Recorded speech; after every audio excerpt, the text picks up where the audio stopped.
Alright, so it's 7 o'clock on Monday, July 22nd, 2019. I'll call the meeting to order, and the first thing we'll do is stand for a moment of silent reflection. Is it back meeting?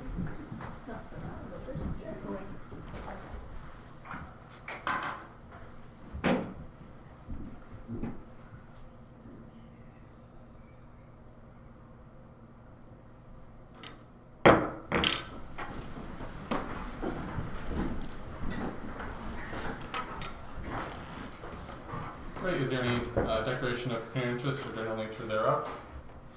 Councillor Brody? No, they're pretty exciting.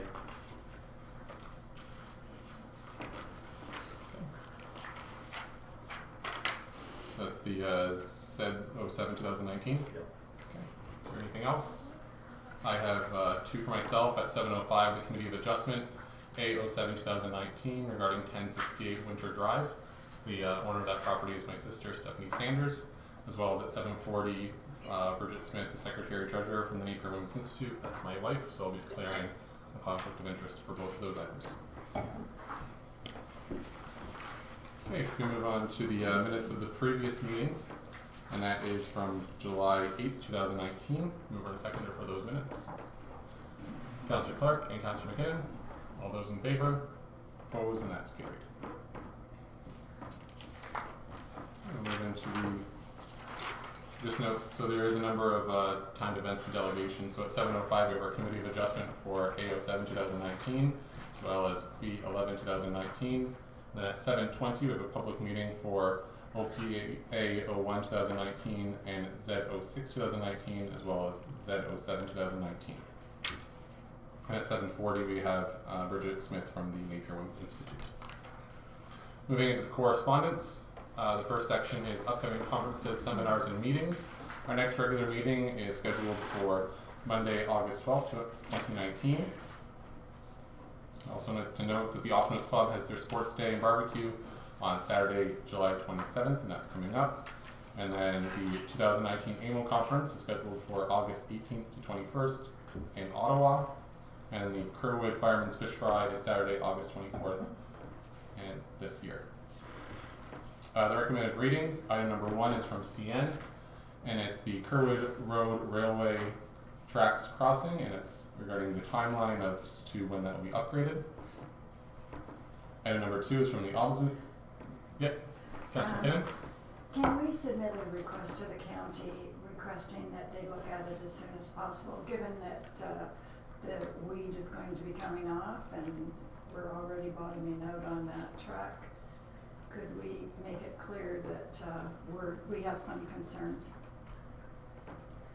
Yep. Suggest to the county. So Jennifer, Catherine, send that up. Excellent. So, and that letter was just in response to the phone calls that I made and emails to them. So I just made them, so they told me that verbally and asked them to send that email so then we could have some kind of written information regarding those tracks. Did we not also direct for county to be advised or no?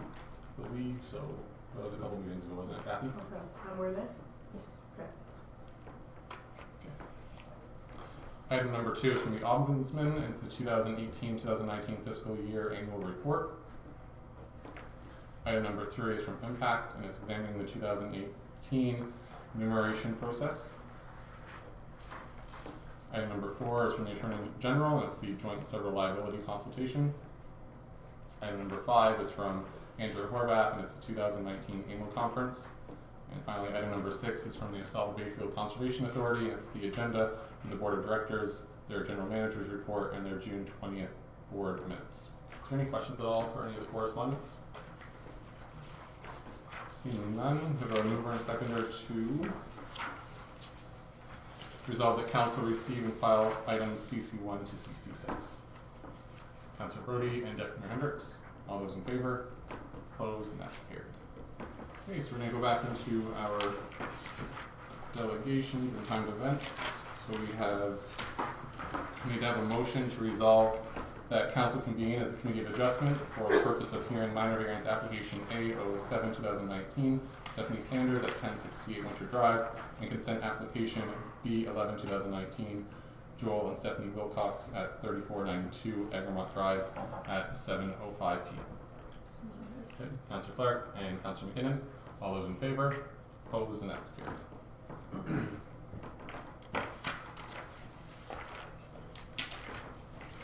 Okay, before we go into these minor variance applications and consent applications,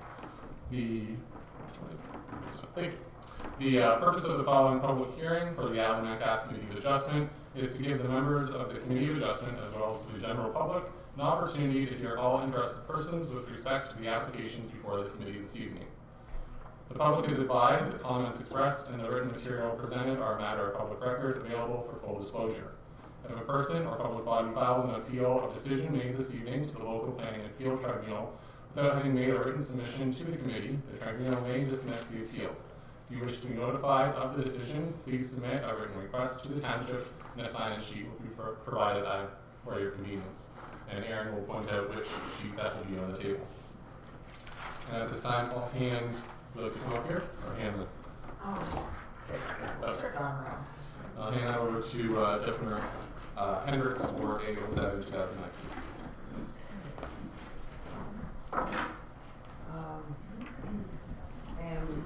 The applicants move up to the front. Okay. Hi. And you have seen Aaron's report? Yes, I have. Okay. Yes. And Aaron, you can present the report. Thank you very much.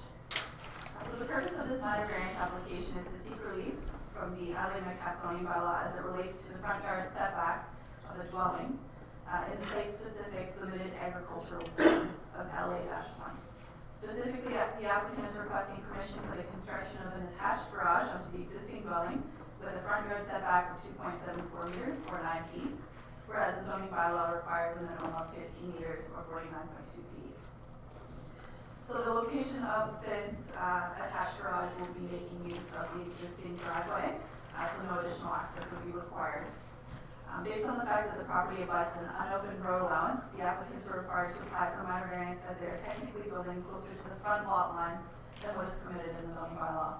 So as you can see on the attached location map, it's a bit of a unique situation where they're abutting an unopened right of way, and it's a bit of it was kind of semantics to try to figure out, well, does this behave like a front lot line? Does this behave like a side lot line? But we moved forward with it acting as a front lot line. So the required setback of 15 meters is now requested to be reduced to 2.74 meters. So the subject lands are designated agricultural area in the official plan and are zoned, like I said, a site-specific limited agriculture zone, which permits a detached dwelling and accessory uses. The proposal appears to meet the requirements of the zoning bylaw relative to the additional setbacks and lot coverage of this zone. So just a couple policy issues. So again, the zoning bylaw defines the front lot line as the lot line abutting the street. And as this is a bit of a unique situation, that is what we're moving forward with, is that it's the front lot line. Section 45 of the Planning Act allows minor variance based on the 4 tests. The first test being, is the variance considered minor in nature? So staff are of the opinion that in this case, any potential impact of the reduction in front yard depth is considered minor in nature. As well, technically the front lot line, there are no future plans to open the road allowance due to the existing road network. Staff do not expect any negative impacts on adjacent property owners. So test number 2 is the variance and appropriate use of the land. The surrounding land uses are predominantly agricultural, and the addition of a garage on an existing dwelling is permitted under the zoning bylaw. And the proposal adheres to all other requirements under the LA-1 zone, therefore is an appropriate use of the land. Does the variance maintain the intent of the official plan? The subject lands, again, are designated agricultural area, which permits residential dwellings and accessory uses, so we are satisfied that the intent of the official plan is being maintained. Does the variance maintain the general intent and purpose of the zoning bylaw? So in this situation, the intent of the front yard setback provision is to provide for a safe distance from vehicular traffic on rural roads, which allows for a higher rate of speed than their urban counterparts. The intention is also to maintain the rural characteristic, which is, dwelling setback a little bit further on properties, which requires, as is Although technically it will be 2.74 meters from the front lot line, in reality it will be about 46 meters from the actual opened portion of the right of way. So the planning staff are satisfied that the application meets the four tests of the Planning Act required to grant a minor variance. The application was circulated to the prescribed agencies and the surrounding property owners. The chief building official and the drainage superintendent advised of no concerns. As well, Jeff Little, the road manager, indicated no concerns as the road allowance is not open, nor is there any plan in the future to open this or change the layout of Winter Drive. The St. Clair Region Conservation Authority also indicated no concerns with the minor variance, and we have received nothing from the public. So it's the recommendation of staff that the application for minor variance A07-2019 to permit a front yard setback of 2.74 meters be granted. Did you have any comments, Stephanie? No. And are there any comments from the public? Okay. Now what am I supposed to do?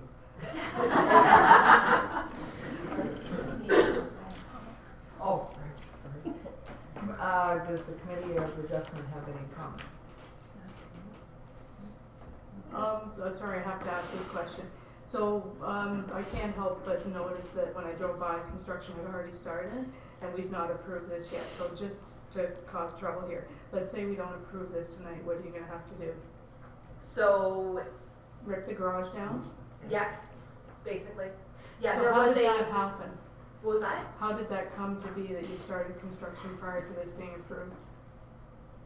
There was a little bit of a miscommunication between staff and our builder, and there were already contractors lined up to do jobs, and to not have to deal with either them losing out and us having to pay for no work being done because they were already contracted to come in, or them just allowing them to start and we take our chances. We decided that we would go that route because there was a miscommunication, so. Okay, so the staff indicated you should proceed? No, they did not tell us. They told us if we were to proceed, that was on our own. So we were aware of that, but there was miscommunication prior to that. So Okay. that was, I'll leave it at that. Any more comments? Okay, yeah, closing. No, you can go ahead and approve it. Okay, so I need a motion for the recommendation. So moved. Betty Ann, seconder.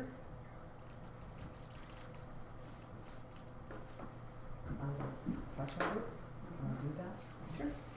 Okay, so the recommendation is to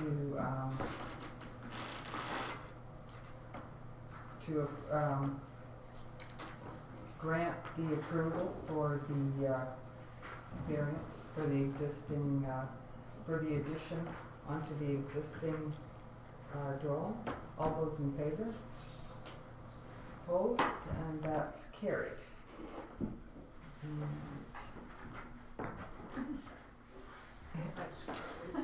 Okay, and I shall return the chair to the chair. Thank you. You're welcome.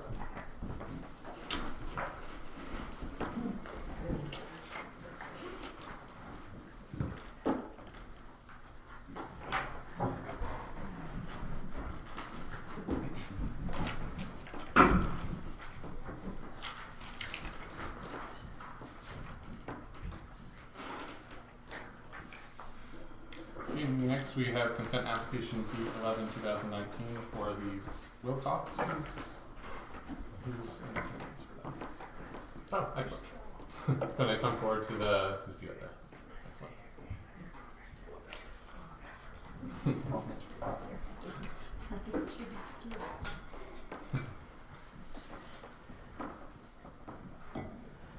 So it's Joel? Yeah. Excellent. And have you received the report from Aaron? Yes, we did. Excellent. All right, Aaron, if you'd like to go through the report. Thank you, Worship. So the purpose of this consent application is to permit the severance of a residence from a farm parcel as it is surplus to a consolidated farming operation. The proposal also seeks to establish a permanent easement over the parcel proposed to be severed in favor of the parcel proposed to be retained for access to an existing private water well that services the dwelling as well as the existing barn on the retained land. The subject property is approximately 38 hectares in size and is located at the northwest corner of Egremont Drive, County Road 22, and Center Road, which is County Road 81. The lands proposed to be severed contain an existing single detached dwelling, which is privately serviced with an individual septic system and the well, as mentioned before. The lands proposed to be severed include an existing access onto Egremont Drive. The lands proposed to be retained, being the remnant farm parcel, are largely in agricultural production and contain a barn, a shed, and a silo.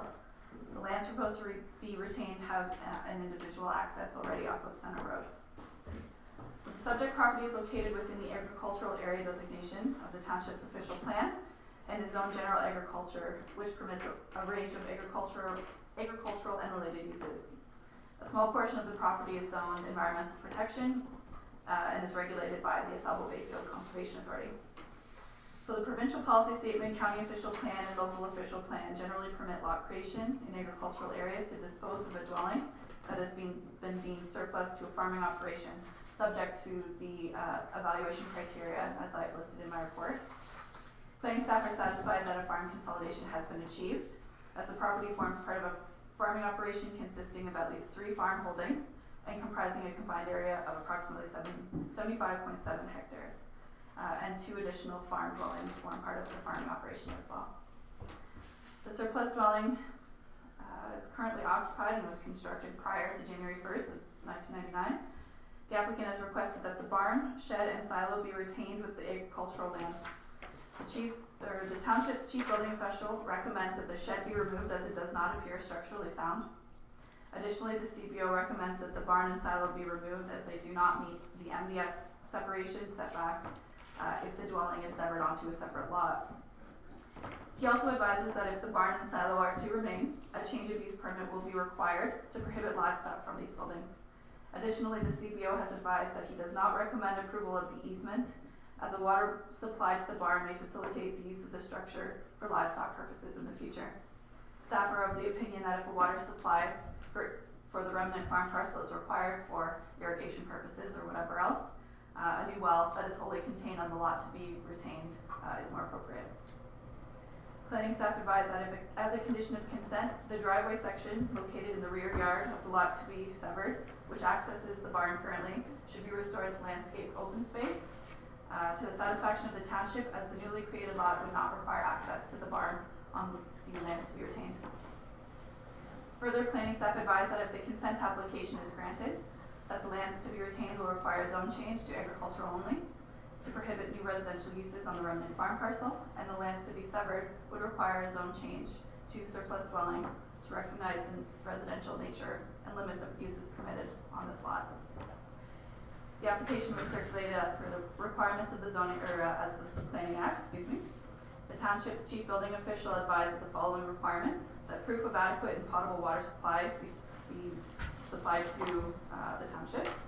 The owner will be required to have a qualified inspector provide a location drawing and report on the condition of the septic system and provide any remedial upgrades required. The existing barn, silo, and shed on the lands to be retained should be demolished and the debris be removed from the property to the satisfaction of the township, as the structures appear to be in need of repair. If the barn is given permission to remain, a change of use permit will be required to prohibit any livestock. And finally, the habitability of the dwelling is to be confirmed. The township's drainage superintendent indicated that drains are affected by the severance, and so revised schedules of assessment will be required. The county engineer advised that the applicant will be required to dedicate lands for the purposes of road widening to the county of Middlesex across both the severed and retained parcels if the right-of-ways are not already to that width. So along Center Road, or County Road 81, measured to a distance of 18 meters to the center line of road construction, and along Egremont Drive measured to a distance of 15 meters to center line. As of the date of this report, no comments or concerns have been received from the public regarding this proposal. And based on the comments of the chief building official regarding the proposed easement, Staff recommend that consent B11-2019 be granted, limited to the disposal of the surplus farm dwellings only, and not the easement, and subject to the following conditions. Number 1, that the certificate of consent shall be given within 1 year of the date of the notice of decision. Number 2, that the applicant solicitor submits an undertaking to register an electronic transfer of title exactly consistent with the acknowledgement and direction executed by the applicants and the decision of this committee. Number 3, that any outstanding property taxes for the severed and retained lots be paid in full. 4, that if required, the owner provide road widening dedication to the County of Middlesex as previously discussed. Number 5, that a preliminary survey showing the lands to be severed, any required land dedication and the location of all buildings and structures, as well as the well and septic system, be submitted to the township prior to being deposited at the land registry office. Number 6, that 2 paper copies and 1 digital copy of the deposited reference plan be submitted to the township. Number 7, that a zoning bylaw amendment be in full force and effect. Number 8, that the shed on the retained lands be demolished and the debris removed from the property to the satisfaction of the township. Number 9, that the barn and silo on the retained lands be demolished and the debris removed from the property to the satisfaction of the township, or a change of use permit be issued to prevent the keeping of livestock. Number 10, that an existing water supply servicing the barn be decommissioned to the satisfaction of the township. Number 11, that unless replaced, the existing septic system be inspected by a qualified septic installer and the report provided to the township. Number 12, that the habitability of the single detached dwelling be confirmed. Number 13, that adequate and potable water supply be demonstrated. Number 14, that the drain assessment schedules be revised to the satisfaction of the township, to be commissioned and paid for by the owners. Number 15, that independent access is to the land to be severed and lands to be retained are provided. And finally, that the owner enter into a severance agreement with the township in order to advise future owners of the severed lot of normal farm practices in the area. Thank you. Okay, thank you, Aaron. Joel, do you have anything you'd like to add at all? The only thing is, like, we don't mind changing the barns to something different, tear them down. We didn't plan on that. We do plan to tear the shed down, so all that's fine. The water we can take out of the barn, not a problem. But the back laneway, that's where we intend to bring equipment in when we want to take our crops off and plant and all that, instead of coming down the main laneway for the house. So that would be part of the house, and the back laneway would be part of the farm where we can bring equipment in to go up by the barns where there's a place where we can hook the headers on a combine and turn planters and get ready to do things like that. So we like to keep that laneway if possible. That's the only. Okay. So before we have council or the committee of adjustment speak to that, if they'd like to, I'll open up to the gallery. Is there anyone in the gallery wishing to speak to this application? Seeing none, any questions or comments from the committee of adjustment? Councillor Clark. So my comment is similar to Joel's. Is that me? Sorry, yeah, Joel. So when I'm looking at this diagram, it's coming off of Center Road, the current access point. So where are you proposing that they share the same laneway for getting equipment on? Through your mayor to Councillor Clark. I was actually speaking of this driveway here that's located on the lot to be severed. So it actually goes up the main driveway off of Egremont and into the barn here. Oh, yeah. So this is the portion that I was referring to. Okay, so Just you and I are thinking the same and we're Okay. wrong. Okay, That's okay, all right. I wouldn't say that. Yeah, that's fine. We can do that. Because it didn't make sense to me either when I was looking at it. That's good. Is there any other questions at all? Okay. And you're satisfied with the clarification on the language then? Yeah, absolutely. Okay, so we have the recommendation in front of us with the 16 conditions. Do you have a mover and seconder for that? Councillor Clark and Councillor Brody. All those in favor? Opposed? And that's carried. Okay, thank you very much.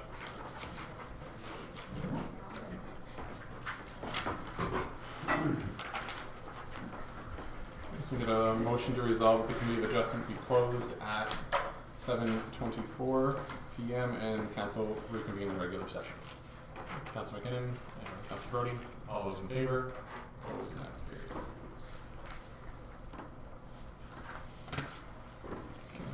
We'll just jump right into the public meetings. So we have a motion to resolve that the public meetings here, official plan amendment OPA 01-2019 and zoning bylaw amendment Z06-2019 and zoning bylaw amendment application Z07-2019 be opened at 7:24.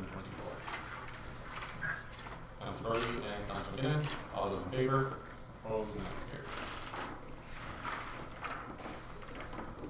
Okay, before we begin, the purpose of the following public hearings for Adelaide Metcalfe Council is to give members of council as well as the general public an opportunity to hear all interested persons with respect to the application before council this evening. The public is advised the comments expressed and written materials presented are a matter of public record for full disclosure. If a person or public body files an appeal decision made this evening to the local planning appeal tribunal without having made a written submission to council, the tribunal may dismiss the appeal. If you wish to notify of the decision, please submit a written request to the township, and a sign-in sheet has been provided for your convenience.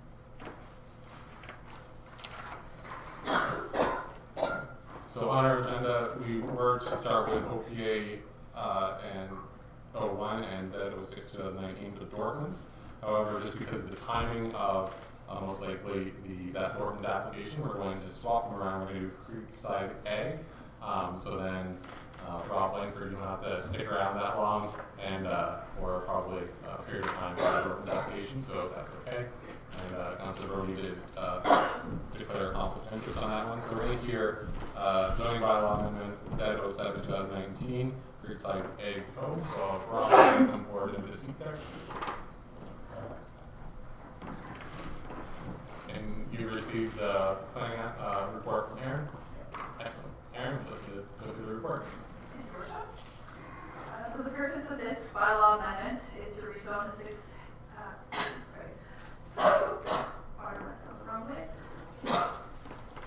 rezone a 6 hectare or 14.8 acre portion of the subject lands. Sorry. Just take that. It's a longer meeting than we expected, isn't it?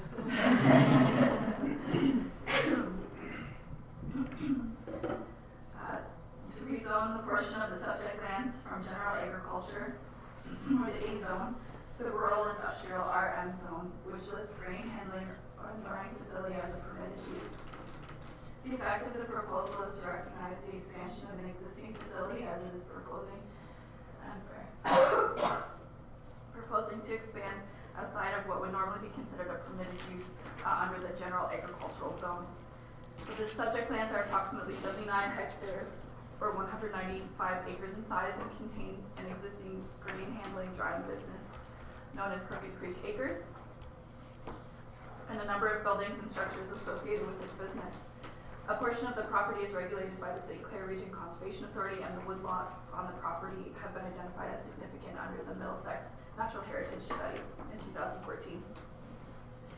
The business has a two-laneway access off of Melwood Drive.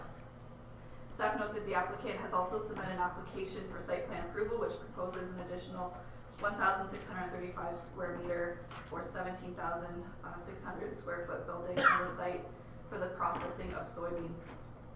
In terms of policy and regulations applicable to this application, within prime agricultural areas, the provincial policy statement allows agricultural uses, agriculture-related uses, and on-farm diversified uses. Agricultural-related uses as defined by the PPS are those farm-related commercial and farm-related industrial uses that are directly related to farm operations in the area, support agriculture, benefit from being in close proximity to farm operations, and provide products or services to farm operations as a primary activity. I'm so sorry. I don't know what's going on.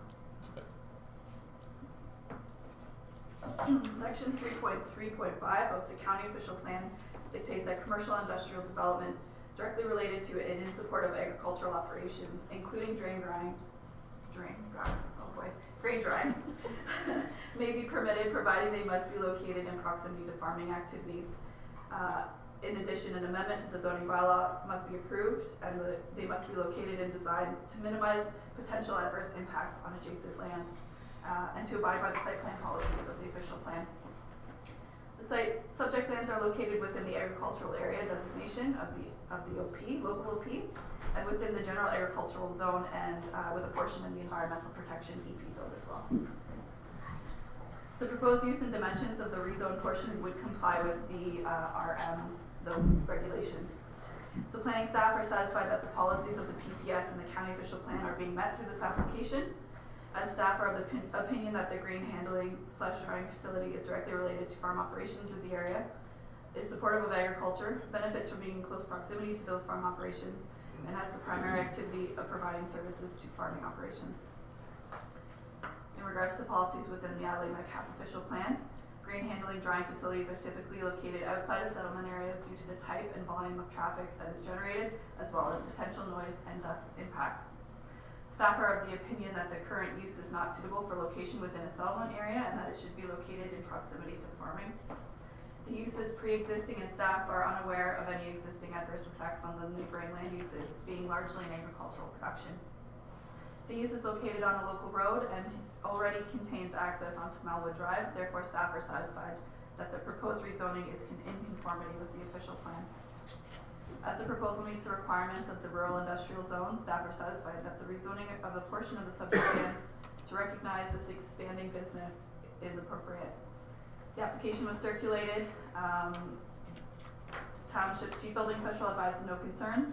St. Clair Region advised of no concerns as the application was outside of the regulated area. No comments have been received from the public, and an implementing bylaw has been drafted for council's consideration this evening. So does staff's recommendation that application said 07/2019 be approved. Okay, thank you, Aaron. Rob, do you have anything you'd like to add at all? No? Is there anyone in the gallery wishing to speak to this application?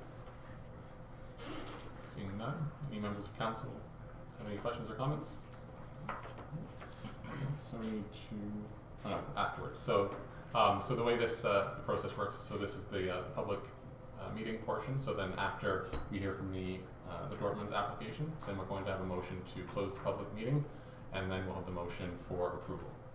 So seeing that there's no concerns, I don't think there'll be any issues with that being approved. Okay, thank you.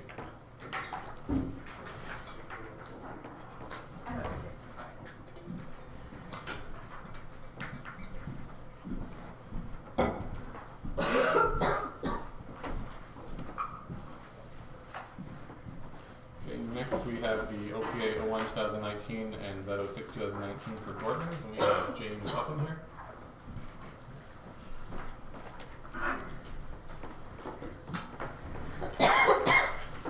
You've received the planning application or planning report from Aaron? Yes, we have.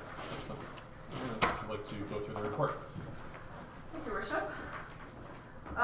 So a bit of a different report before council this evening. It's not actually a recommendation report. It's an information report with all of the policy and regulatory context that is applicable to the proposed applications. So I will touch on a bit of it. I won't go through everything because it is a lot of information, and I assume that you have read it before we'll read it at some point. So the purpose of this report is to provide council and the public with information regarding the proposed development and the relevant policies and regulatory contexts that relate to a proposed official plan amendment and zoning bylaw amendment. So the property is located at the southwest corner of Egremont Drive, County Road 22, and Center Road, County Road 81, in the township of Adelaide Metcalfe, and is known municipally as 29025 Center Road. The purpose and effect of this official plan amendment is to amend the land use schedule by adding a special agricultural policy area to the subject lands, which will permit a farm equipment sales and servicing establishment, and to continue to permit the existing single detached dwelling and agricultural uses on the property. The purpose and effect of the zoning bylaw amendment is to rezone the subject lands from the general agricultural zone to a site-specific rural commercial zone that is to be numbered at a later date. To permit a farm equipment sales and service establishment with accessory offices. The site-specific provision would recognize the existing agricultural uses and preclude the development of any new single detached dwellings in the future. The applicants own and operate a farm equipment sales and servicing business known as Dortmund Brothers Barn Equipment Inc., which is currently located here in the village of Adelaide. The business specializes in the selling and installation of equipment for livestock operations throughout southwestern Ontario. The applicants are proposing to relocate their head office to the subject lands and ultimately create an agriculturally related commercial hub to serve farmers within Middlesex County. The subject lands are approximately 10.2 hectares or 25.26 acres in size and are located again at the corner of County Road 22 and 81, which is just 1 kilometer or approximately 1 kilometer north of Highway 402. So the property contains an existing single detached dwelling with 2 accessory buildings, and council will recall that this property was subject to surplus farm dwelling severance earlier this year in January, and it was B02/2019. The application was conditionally approved. However, after retaining their planning consultants, the applicants have chosen to postpone the completion of the severance, potentially until council has made a decision on the official plan and zoning bylaw amendments. The property contains an existing access onto Center Road, which services the dwelling, and Center Road is identified as a 4-lane arterial road under the jurisdiction of the County of Middlesex. So in regards to the current applications, a pre-consultation meeting was held April 1st of 2019 here at the Township Office to discuss the proposal and what would be required as part of the submission. The applicant's planning consultant has submitted a planning justification report as part of the applications, which was requested by township staff at the pre-consultation meeting. This planning justification report outlines the proposal and provides a policy review of the relevant planning documents and how the proposal complies with these policies according to the consultant. So staff note that if the OPA and ZBA applications are approved, the proposal will be subject to site plan application, which the applicants and their consultants are aware of. So now we get into the policy and regulatory context. So it's, I included any section of the relevant planning documents that pertains to this application. So we have the provincial policy statement. I also made reference to MAFRA's publication, Guidelines on Permitted Uses in Ontario's Prime Agricultural Areas. It's a very handy document that sort of takes the PPS and gives you real life examples of things, so you know what they're talking about when they say agriculture related, or if it's non-farm diversified use. It just gives you a little bit more guidance in what their intentions of the policies are and how to really implement them at a local level. So I went into more detail about that. So really the biggest policy draw from this is that agriculturally related uses, what are they, how are they permitted through not only the PPS, but then I get into the County of Middlesex official plan, how agriculture related uses are permitted, what is the criteria to permit them, specifically, excuse me,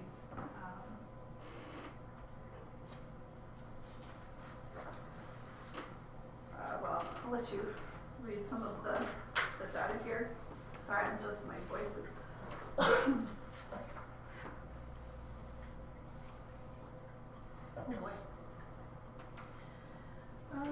County official plan, and then we get into the Adelaide Metcalfe official plan. Very similar policies. They make reference again to the agriculture related uses as defined.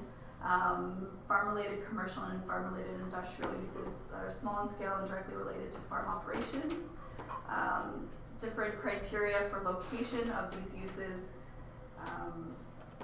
And then the Adelaide Metcalfe zoning bylaw. So the general agricultural zone, which is what the current permitted, or what the current zone is, which permits primarily agricultural uses. So the zoning bylaw amendment application proposes to rezone the property to a site-specific rural commercial zone, which would permit, again, the farm equipment sales and servicing establishment and accessory offices. Again, the site-specific provisions will acknowledge the existing agricultural production that is on currently on the property, as well as the single detached dwelling and accessory buildings to allow those to continue on the property as well. The proposed operations would be required to adhere to the zoning provisions of the rural commercial zone if approved, including setbacks from lot lines, maximum lot coverage, building height, and parking requirements. So the applications were circulated to the prescribed agencies as well as surrounding property owners. The chief building official advised of no concerns. The Ministry of Transportation indicated no concerns with the application as well. However, the county engineer, Chris Trainee, did provide us with some comments regarding the concern for the ability of the proposal to actually construct a commercial access off of Egremont Road. So as discussed in the pre-consultation meetings, concern was expressed regarding access to property along both county roads, County Road 22 and 81. While the county engineer does not object to the proposed rezoning and official plan amendment, the issue of the entrance location should be examined prior to approval of the OPA and ZBA. If a commercial entrance complete with left and right turn lanes is not viable, either due to engineering constraints, safety issues, or ministry regulations, then the application should be reconsidered and an alternative location for this proposed use must be explored.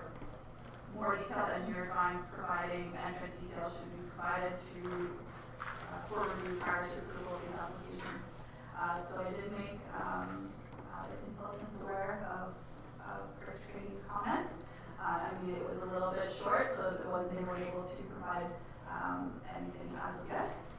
So we'll be looking for that to satisfy the county as the official plan amendments approved at the local level and continues on to the county.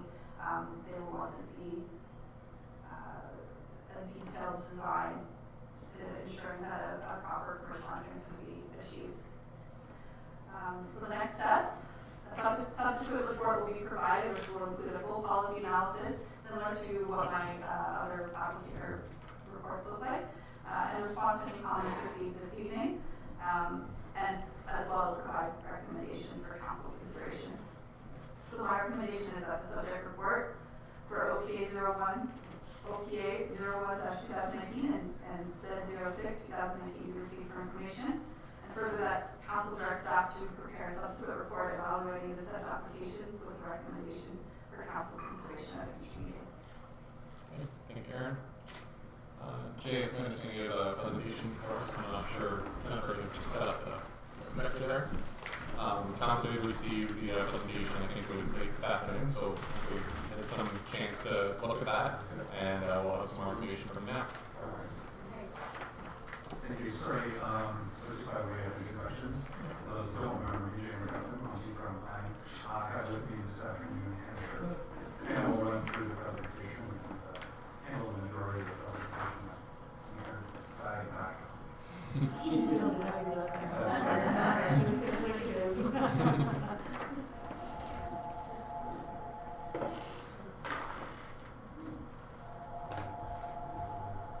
Let's start that one.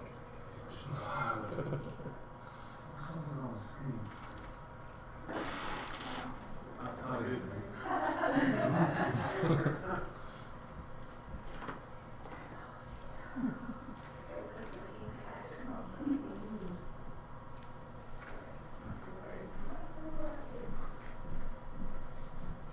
The benefit is we do all have the paper copy in front of us. However, that doesn't work well for the gallery, but it's we'll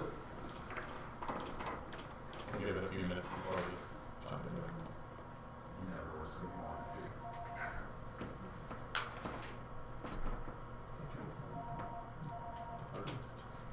do. Just check by as long as we're did you hear buzzing so I can hear them, maybe they can use it now.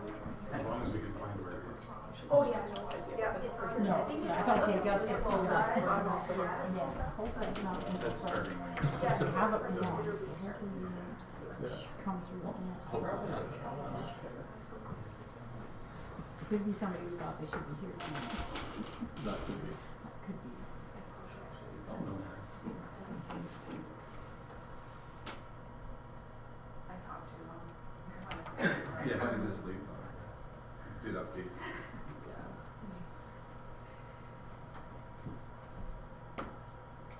Hannah, what's your last name? We didn't catch that. Sure. Oh, okay, she thought it was sure, it's not. Thank you.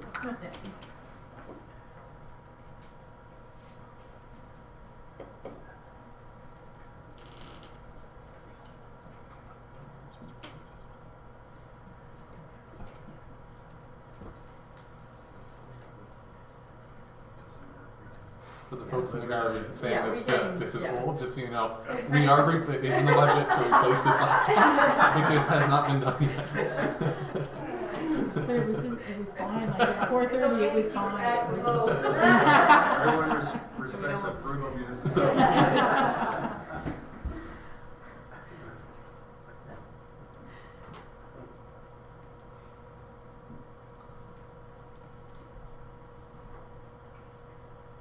Why don't we just, Yeah, we can we'll just just run go the with that. annual issue. Sure. Yeah. How's that? Yeah. And then we'll leave it there. If it pops up, I'll try to catch it.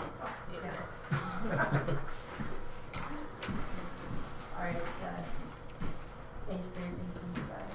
So as Jay said, my name is Hannah Shirtliff, and we're here on Monty Brown Planning Consultants, and we're joined by our clients, the Ropen Brothers. So the presentation, I'll try not to duplicate things that Erin said too much. I know she already gave an overview of where the subject lands are at the corner of County Road 22 and 81. They're currently used for field crop production with a single detached dwelling. And our client is proposing to develop a farm equipment sales and service establishment on approximately 5 acres of the site in the northwest corner, as you can see on the slides in front of you there. Kind of a conceptual outline of where the development is proposed to be. So that'll take 5 acres of the total site area of approximately 25 acres. And to give just a note on the land use context, so the property is located within an agricultural area, but there is scattered non-agricultural development along both County Road 22 and 81, within MCO Highways facility, Countryside Motel, auto body shop, and a public school further to the west, as well as the hamlet area of Adelaide. So as for our client's business, their head office is currently located at 2234 Egremont Drive in Adelaide Metcalfe. They've been there since 1982, so they're a long-standing member of the business community here. They supply their business supplies and services barn equipment for livestock farmers throughout several counties in southwestern Ontario. They employ over 50 people full-time, and 35 of those are based in the Adelaide Metcalfe office here. With all this growth and expansion over the past almost 40 years, they've outgrown their existing location, and they want to be able to relocate to a parcel that would allow them room to expand while remaining in the township. So as for what would they're proposing to take place on site in the proposed development, the head office basically functions to host administrative activities and sales meetings with clients, and it's a hub for technicians who will travel from the office to clients' properties to install and repair equipment. And then also their long-term vision for the site would be to develop the remaining portion into an agriculture-related commercial hub. So kind of exploring opportunities to co-locate with other similar businesses that meet the provincial policy statement's definition of farm-related commercial uses. So that is uses that are directly related to farm operations, support agriculture, benefit from being in close proximity to farm operations, and provide direct products or services to farm operations as a primary activity. So really looking for industries as they are an industry that supports agriculture, and looking for opportunities to locate with similar ones. It's also important to note we're seeking an official plan amendment and zoning bylaw amendment to apply to the entire property. However, any development on the site, important to note, would still be subject to site plan control. So there would be still control over what development occurred on the site and when, and that would all be under council's review. As Erin stated, we've been made aware that there's some concerns from the county regarding the proposed entrance from County Road 22. So our client has retained Frank Berry and Associates to address that, and Frank Berry has already been out to the site to do some observations and take some pictures, and kind of has drafted a preliminary report. So in that he's looked at traffic volumes as well for that road, and said that, you know, based on the current low volume of traffic, any delays that would be caused any delays would not be significant as a result if the proposed development went ahead. And you may be wondering why our client has chosen this location. It's an agricultural parcel. Why do they want to locate here? So the main reason driving our client's site selection process was that they want to remain in the township. They've been a part of the township for almost 40 years, and they want to remain there. And they also wanted to choose a parcel that would allow them room for future expansion in case, they didn't want to locate in a parcel that perhaps wouldn't meet their needs 10 years down the line and have to go through this process again. And as I said earlier, they're also looking for opportunities to co-locate with similar businesses in the future as a long-term vision for the site. As well, they are an agricultural business and they want to be located in the agricultural area, close to their clients. And they at the pre-consultation meeting, staff brought up the potential possibility of them moving into the commercial corridor just south of there. And they have a number of kind of concerns and reasons why they would prefer not to locate in the commercial corridor. Mostly there's less traffic along County Road 22 than County Road 81, so it'll be easier for them to move the vehicles in and out of the site, and that won't cause any issues with traffic, especially because there's no dedicated left turn lane within the commercial corridor that would help address some of those issues. And again, they're looking for a parcel that's large enough to host their business with room for expansion. As well, we've reviewed the commercial corridor policies, and it doesn't appear that large-scale agricultural-related commercial opportunities are really contemplated in this area, especially within the special policy areas. So it seems to be much more dedicated to businesses kind of serving the general public, the traveling public, things like commercial entertainment, which maybe wouldn't be an ideal place for our client's business to co-locate there. So, in conclusion, it is our professional opinion that this proposal is consistent with the provincial policy statement and the Middlesex County official plan regarding permitted uses in agricultural areas, and conforms to the general intent and purpose of the township official plan and zoning bylaw. Our client has already retained a traffic engineer to address concerns that the county has, and we look forward to presenting the final conclusions for that as soon as possible. And we would be happy to answer any questions from council at this time regarding the application. Okay. Thank you. Thank you so much. Okay. Good job getting that on the screen there. Before we go to questions or comments from council, I'll open it up to the gallery first. Is there any questions or comments from any members in the gallery? Seeing none. Questions or comments from council? Councillor Clark. I maybe don't understand this real well, but I'm thinking of the bigger picture, and is 5 acres enough? Like, if we're going in for an official plan amendment, is it being restrictive to only consider 5 acres when maybe you want more? Because you're saying potential expansion down the road. So I'm thinking rather than cut and paste twice,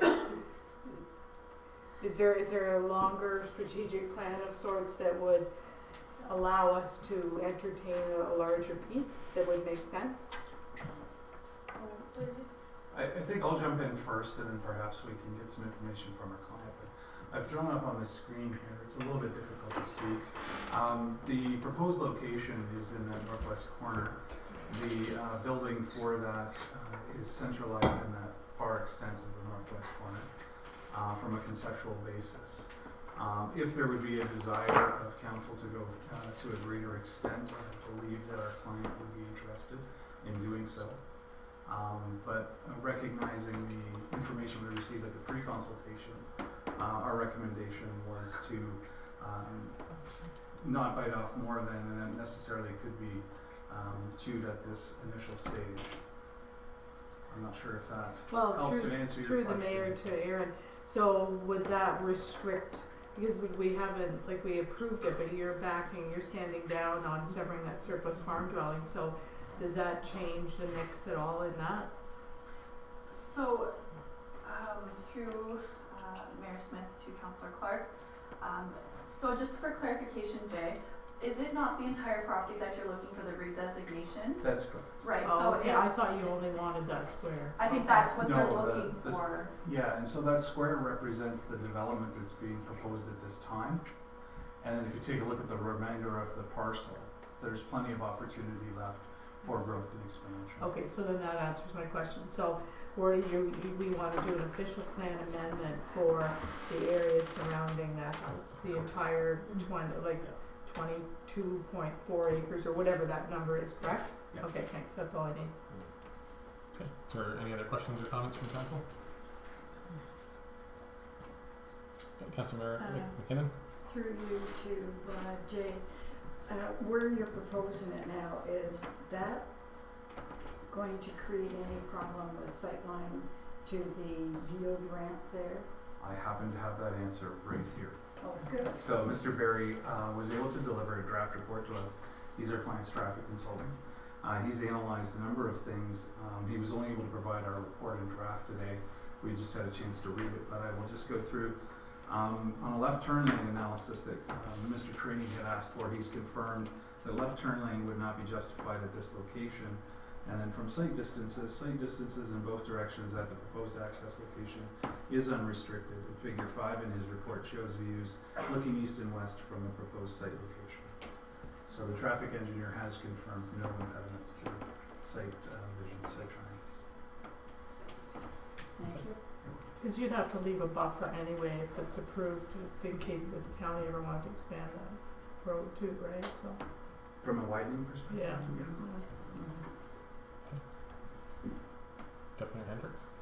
Yeah, not really a question, just a comment. I travel through that corner a lot, and I would say, when I first saw the map, I thought, why wouldn't you go on the south side of the house? But when your reasoning, I think the reasoning is quite sound. I mean, you sit at a stoplight on Center Road in a pile of 8 or 10 cars, and usually you're waiting for nobody or 1 or 2 vehicles going up the 22. So that was something I was thinking about addressing to the county road guys anyway. But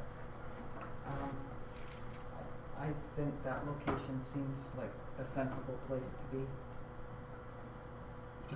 Councillor Clark? Not that this impacts whether I would support this or not, I'm just from an economic development standpoint, what is your client going to do with their existing place?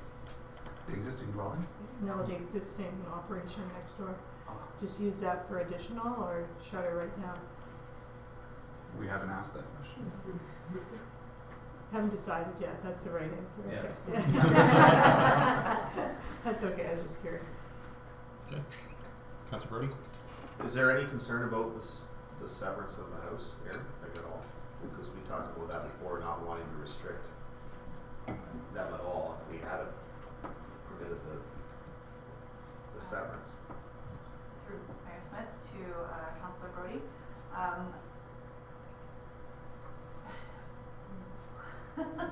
I think that they are sort of leaving their options open at this point so that the potential for land use incompatibility, if they sever it and sell it off, it might inhibit what they're able to do with their site.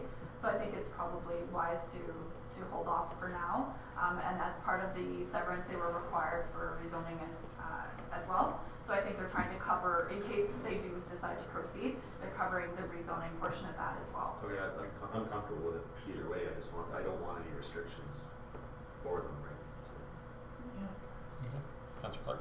Yeah, and further to Mike's question, so if it's zoned agricultural now, and so it's designated as a surplus farm dwelling, if we change it to whatever you're asking for here, what's it called? Rural commercial, then is it deemed to not be a surplus farm dwelling? It has to be on an A, so they'd have to pull that off first and then do the other? No, so I actually specifically worded, when they went through to do the severance, I knew that this was going to be coming down the pipeline. Okay. So we actually worded it to say, not that it needed to be rezoned to agriculture only and to surplus dwelling, but that it needed to be rezoned to an appropriate zone. And so the applicants are actually proposing to include wording in their zone, the site-specific provisions, which will allow for the existing uses to continue, and also prohibit any additional dwellings on the property, which covers off the requirements through the condition of consent. Okay, so it would restrict them, that's fine. They can continue as status quo. If I may just add, we've also advised our client to consider the perfection of the consent very carefully for the purposes of creating a potential conflicting land use. Yeah, And it's fine if it's in their ownership, but once it leaves their ownership, it becomes problematic. And they're currently mulling that over, obviously waiting for this process to be completed. Okay, is there any other questions at all? No? I just wanted to just make one clarification. On the slide, which is widest location, and it has the dedicated left-hand turn lane on the commercial corridor, just so everyone knows, and even in the gallery, Middlesex County has widened out Highway 81, and that will be paved this summer after a long, I think it's 2-year wait that that's going to be taking. So that will be done this summer, and there will be a dedicated left-hand turn lane, just so everyone knows. Okay. Problem solved. Next. So That, that's on 81. but is that also north of the 402 or just south? That'll be just in the commercial corridor area. Yeah, Yeah. so south of the 402. Okay, if there's no other questions at all, thank you very much for your information. And we need a motion then to resolve at the public meeting to hear official plan amendment OPA 01 2019 and zoning bylaw amendment Z06 2018 and zoning bylaw amendment 07 2019 be closed at 8:01 p.m. and council reconvene in regular session. So, Thank you, Councillor Clark and Councillor Brody. All those in favor? Opposed? And that's carried. Okay, and with that, we have a number of recommendations from our public meeting, and it's resolved that council approve the application for zoning bylaw amendment Z07 2019 for 1584 Melwood Drive to rezone a portion of the subject lands from general agriculture A zone to rural industrial RM zone, which lists grain handling / drying facility as a permitted use. Okay, Councillor McKinnon and Deputy Hendricks, all those in favor? Opposed? And that's carried.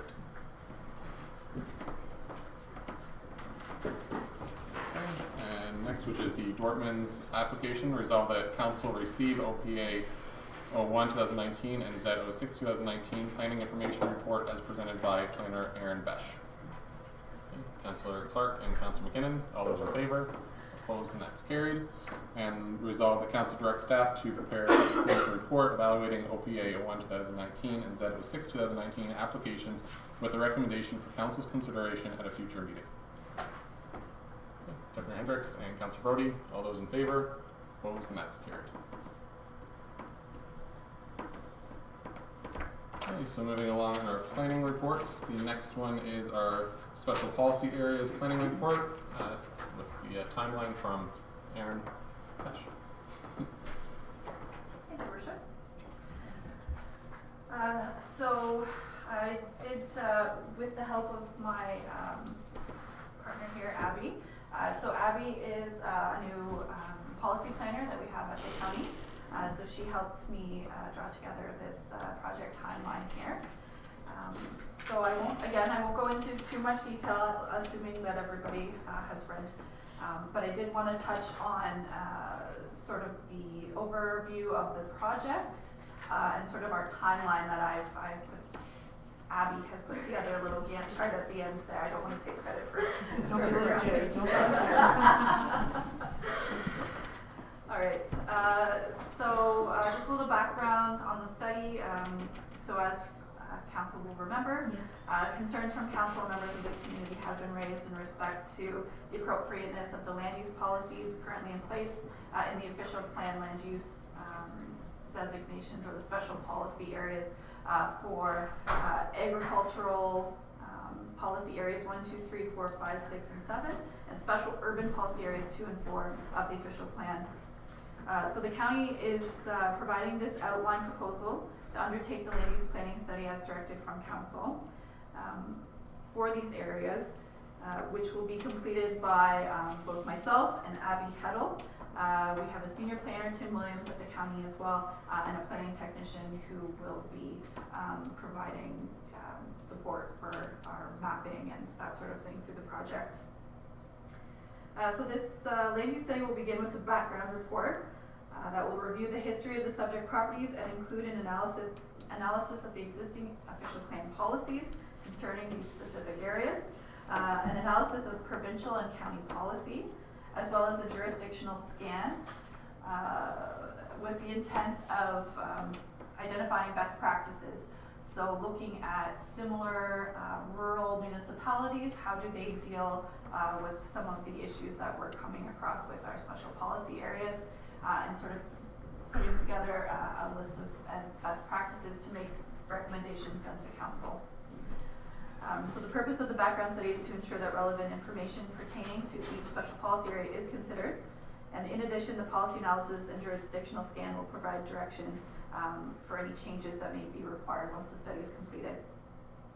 Following the background study, a public consultation session is proposed to present the findings of not only the background report, but to highlight the list of best practices and then get some feedback from the public in regards to what they think would be appropriate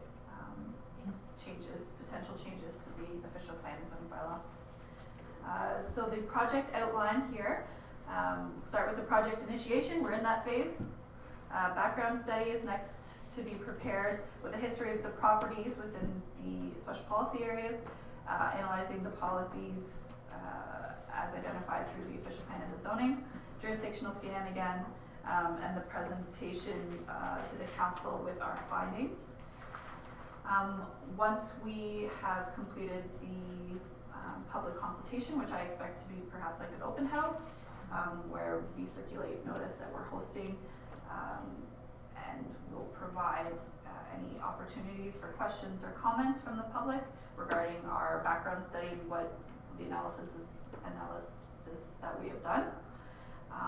And we will then use the recommendations or the consultation with the public to then form some draft recommendations for council's consideration. Feedback from council, we will then provide a final report with recommendations based on your discussion and your input. And finally, we will present to you some potential official plan and zoning bylaw amendments that stem from the recommendations and from the decisions of council. So our project timeline here, we're hoping to have the study presented with our recommendations for amendments in January of 2020. And if you have any questions regarding any of the information in the report, I'd be happy to answer it. Okay, is there any questions at all? Okay, I just had one question actually. With the public information session, so are you thinking very similar to what we did before with our special policy area review of Center Road, where it's a window of opportunity for people to come in, ask questions, and leave? Not a formal meeting where council will be at the front and allowing people to ask questions. I think that'll be part of our analysis, looking to see what other municipalities have done in situations. It's up to the council really, but I find that that's usually the best way to get the public engaged, is to have a drop-in center where they can come and ask questions, be provided with some materials. We can have large blow-ups of the properties and any policy information that is required from that as well. So I imagine that would probably be hosted here with townships. So like an open house? Yeah, open house, Okay, yeah. okay. Yeah. That's what I would recommend. I think it worked very well the last time, and it allows people that aren't willing or wanting to stand in front of a crowd to kind of speak freely with yourself or Dirk or Abby or whoever it is that's the staff in the room. So I think that's a great opportunity. Okay. Is there anything else at all? No. Council Clark? That it should be a lengthy enough time that if there's people working and they can only come in the evening, or if they're working during the evening, can come in the daytime, so you should think about the time frame, Okay. Okay, with that, we need a motion then to resolve the council accept the special policy area land use planning study timeline report as presented by the planner. Councilor Finn and Councilor Brody, all those in favor? Opposed, and that's carried. Okay, thank you, Aaron. And thank you, Abby, for coming out. It's as you yes, as you can see, if you're happy with our last county council meeting, as you can see that here in Adelaide Metcalfe we're a little more relaxed than in county council. Yes. So it's not as formal. Right. Yeah. Thank you. Thanks, Aaron. Nice to meet you, Abby. Thanks, Kelly. Okay, next we have the delegation for Summit 40, so I'll hand the meeting over to our I'll just, deputy mayor, or we can move over here. just easier to, You can't see from where you're sitting. yeah, it's different when I'm kind of addressing you. Okay, I need my. So we're just messing.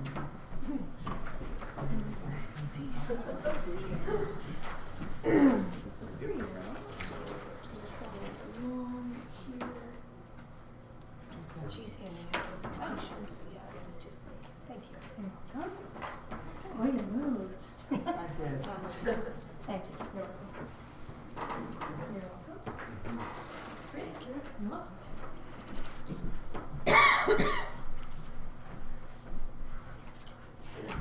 Okay, welcome Bridget, Thank you. Mrs. Smith. Yeah.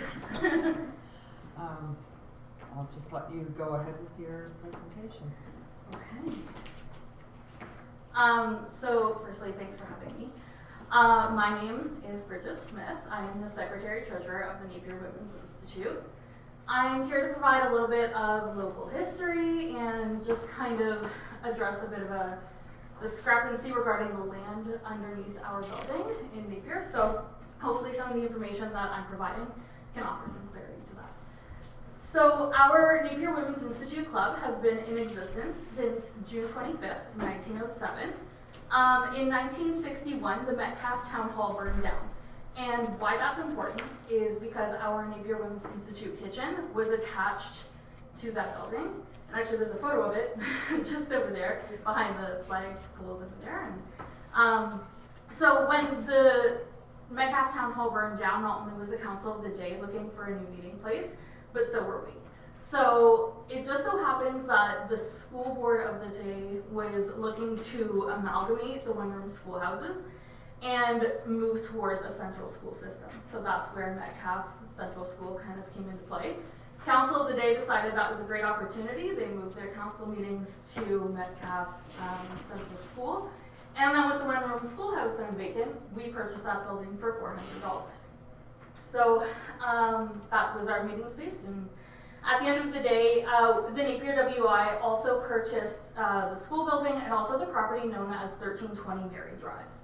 So unfortunately, we did not know at the time that the building was located on a road allowance. So it's not common for the Napier WI to purchase vacant land. So we thought we owned the land underneath our building, and apparently we do not. So also, unfortunately, we don't have the physical bill of sale. However, in the package that I handed to you, there are the minutes from May 8th of 1963. And it was moved and seconded that the school be paid for. So also in the minutes, we received a gift of an electric stove to be used in the building. We purchased a new lock for the door. It was moved that we get quotes for the prices of chairs, eaves troughs, and fixing the roof. There is proof of us purchasing the school in the TD Bank book, which is also in the package. You'll note the line of withdrawal for $400 on July 3rd, 1963, with the notation school. The other item that I'd like to note is that since 1963, the Napier Women's Institute has been paying for insurance for the building. And although we're a local organization and we're very generous, that's not something we would be doing if we didn't own that building. Another interesting fact about that building is that there's a heritage poster attached just to the exterior of it, and if you'll entertain me, I will read that aloud. This heritage poster regarding the Napier Women's Institute is also located on the Township of Adelaide Metcalfe's website. So it reads, if I can just brighten this here for a moment. The first meeting of the Napier WI was held on June 25th, 1907. The officers and directors of the Strathroy branch assisted in opening duties. The Women's Institutes arose out of a desire to brighten and enlighten the lives of rural women, and branches sprung up throughout the province. Initially, 5 cents per month of membership fees was to be used for charitable work. The organizations that were helped by the generosity of the Institute included various hospitals and sanatoriums, and the Institute for the Blind. Napier's Institute was also home to numerous card parties, showers, teas, and bazaars. During both World Wars, Napier Branch reached out to the Red Cross. At peacetime, they helped individuals in the community suffering through disasters, and during the Depression, they assisted in relief work. Money was raised by holding dances in the hall. In 1956, a frame building was purchased for the use as the Institute's kitchen and moved by tractor in 1957 to be adjoined to the town hall.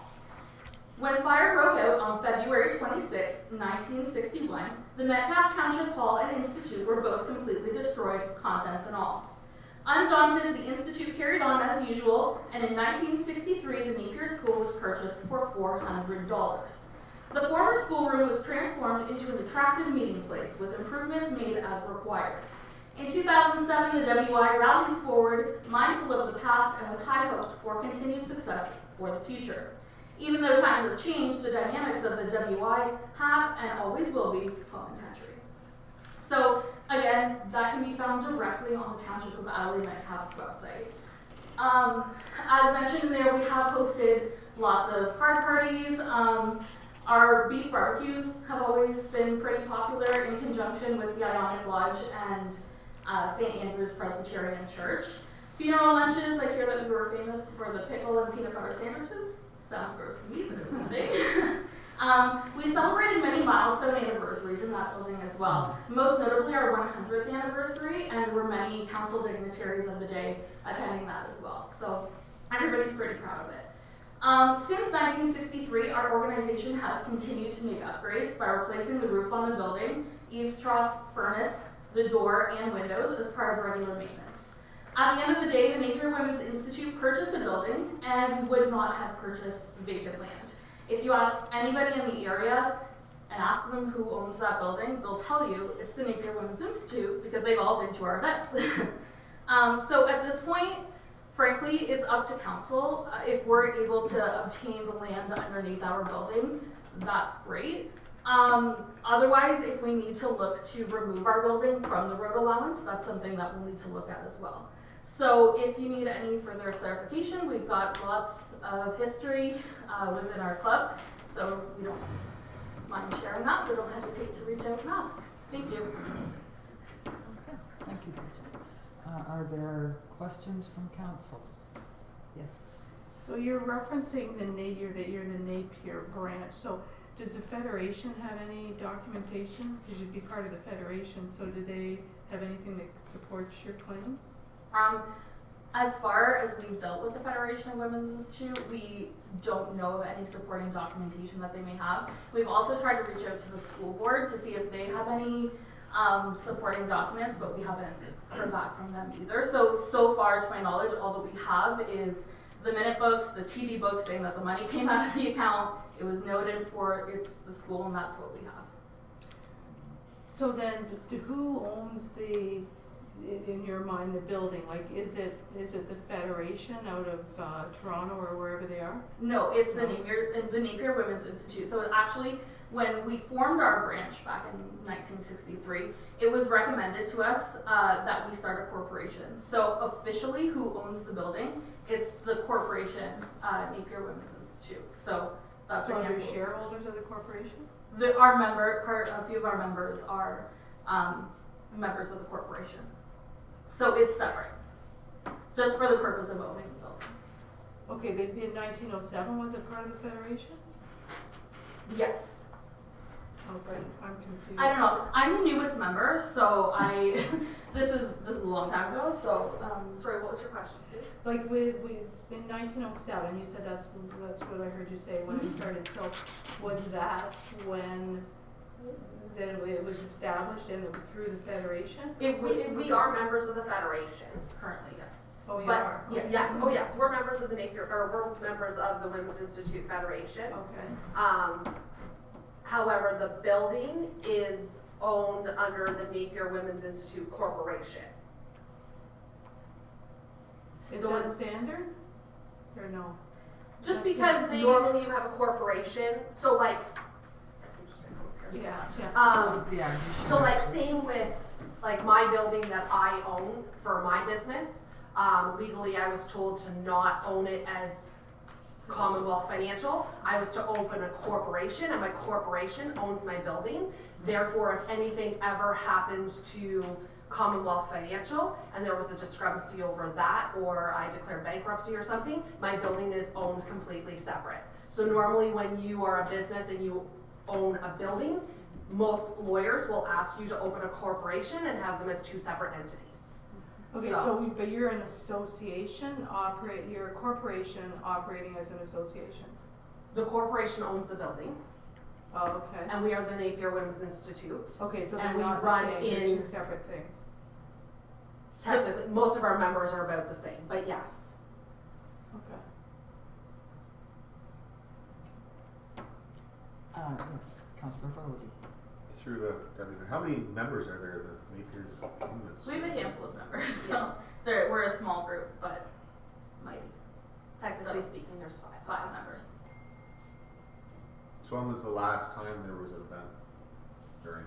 An event, It was the beef barbecue. The last one we had was 2000 and. That's a good question. It was a while. Yeah. Yeah. It's been in the 2000s, but I'm gonna say maybe.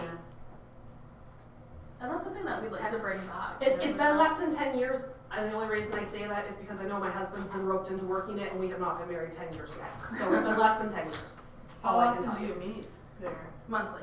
Do you meet We don't more always know. So at the moment, because we are 5 members, and because one of our members lives in a retirement home, for accessibility purposes, we tend to meet there, or we meet somewhere where it's more accessible for that member. And it's a luxury that we have, only having 5 members. It's a little bit more intimate instead of a great big hall that we can kind of rotate from house to house and hold our monthly meetings. Yeah, because from a property standards, is there hydro in there or anything right now? There's hydro access. but It there's- doesn't- Yeah, there's hydro access, but It's been disconnected though? we have disconnected the hydro just for a purpose of only host a monthly meeting in there, and the delivery charges are outrageous, just to try to keep our costs down. At the moment, it's been disconnected, but it's available to reconnect. Yes, Councillor Just a Brody. comment through the deputy. Like, there really hasn't seemed there's been any maintenance of any kind in a long, long time there. I would disagree. We have cut all of the weeds recently. I'm saying and structurally, because there's. Well, there's some remember we did our sort of. the windows are being broken, replaced. Yeah, They're- so there's they- 5 panes within the full windows. Other than that, the inside is. And those panes will be replaced within the week, so. And it is the Beagle Club that cuts, because the Beagle Club uses our lands. They have attended, like, they cut our grass and they keep that well maintained. Yeah, and that's why the windows are broken. A rock got underneath the mower Or and take out our hit the windows. every once in a while, so we're not gonna complain for free grass cutting, but we'll deal with it. Any more questions? Well, thank you very much. Oh, Betty, you do have your hand up. To the deputy mayor, to Bridget and Stephanie, you had talked about the possibility of possibly moving if it came down to it, and where would you move it to? Well, we do own the property at 1320 Mary Drive, so that's directly next to the building. So we could move the building over to the property that we definitely own, or we'll look And at do you other have options. enough room there for septic and everything? If you did that, and do you have a well there? We do not have a well there. There is a well. Oh, is there? Yeah, Sorry. there is a well, and that's how they Oh, heated all the water and stuff. It's the old Yeah. pump well, so there is a well. I'm not sure about septic. I don't know. So that's something that we'd have to look into at that point. We haven't looked that far into it, just, we're waiting for council's recommendation on how you wanna proceed with the land. Thank you. If there are no more questions. Thank you very much for your presentation, and we will take all that information and good stuff into account. Awesome, thank you.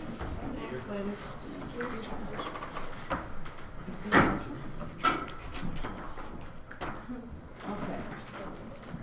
Oh, I should do that before. Okay, I have, on your sheets, you'll see that there's a recommended motion resolved that council direct staff to provide a report to council as a result of the 7:40 PM delegation to be presented in closed session at the September 3rd council meeting under the Municipal Act Section 239A, the security of property of the municipality or local board, and B, personal matters about an identifiable individual, and C, a proposed or pending acquisition or disposition of land, and E, advice that is subject to solicitor-client privilege. Do I have a mover and a seconder for that? Councillor Clark and Councillor Brody. All in favor? Opposed? Okay, that's carried. And we also have another recommended motion, resolved that council authorize staff to obtain professional advice regarding the Napier Schoolhouse as required to complete a report on the property. So that would basically say. That, yeah, that's asking for legal advice. Legal advice. Okay. Moved by Councillor McKinnon, seconded by Councillor Brody. All in favor? Opposed? Nobody. Thank you. We will now return the chair to the mayor.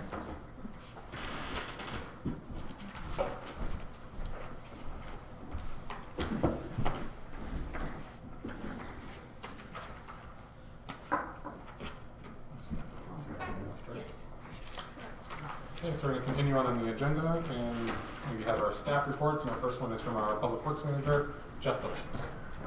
Good evening, Mr. Mayor. Just to lead into my first report, this first report is on the Kerwood Park. We're just finishing up Walker construction, and the fact that we're going to start paving on this Wednesday, so the pavement will go down on Walker. So after the pavement goes down, basically this week we'll start lining up our next work to do. So in the spring we were supposed to do a number of activities at the Kerwood Park, and because of the wetness, obviously we didn't get that done, and so it's time to tackle that. So this report that I'm going to go through is basically to touch on the work that was already talked about to be done, a couple of items that we've had discussion about, but just need a little bit of direction on, and then there's one item that has come up lately that we just need a little bit of direction on also. So basically, to start with, I have a list of items at the Kerwood Park. Some of it's through necessity, others through work requests. I've had calls from the public on a couple of these items. So the first one, and again, I'm reviewing some of the stuff we've already talked about, but I just want to make sure everybody knows what's going to happen there. So item one, removal of the older playground equipment. I think that's basically straightforward. Number two, replace grass and topsoil around the first base dugout we talked about, so that access down the first base line is not on the grass and is it's uniform around the backstop, just like it is at the third base side. It's going to be on the first base side. Again, that's fairly straightforward. Level the playing field up around the backstop, and put some chip and dust down when we take out the mounds around the backstop. Number four, install new wood chip matting around playground equipment. And number five, wash playground equipment. Number six, on the list is to expand the parking area. This is one where I've had probably 3 inquiries from the public on this one, and each one had a slightly different idea of where to expand the parking lot, so we'll go into that a little further. Number 7, remove the cedar trees along the frontage with Kerwood Road. Again, there's some talk about a lot of trees, no trees, some trees, that sort of thing. So number 8, remove the fence along the frontage with Kerwood Road. The fence is in not great shape. At the same time, it's not hurting anything at the present moment. So we just need some direction on how we want to proceed with the fence. Number 9 is the new one. We did have a wall fail on the first base dugout. So continue on with the summary. So as I said before, council's already talked about 1 to 5, and they wish those to be completed this year, which is fairly straightforward. Items 6 to 8 have been discussed, but no real direction on the scale or the timetable for completion on these items. Items 6, 7, and 8 can move ahead this year, no problem whatsoever. Or at the same time, 6, 7, and 8 are not really hindering the use of the park.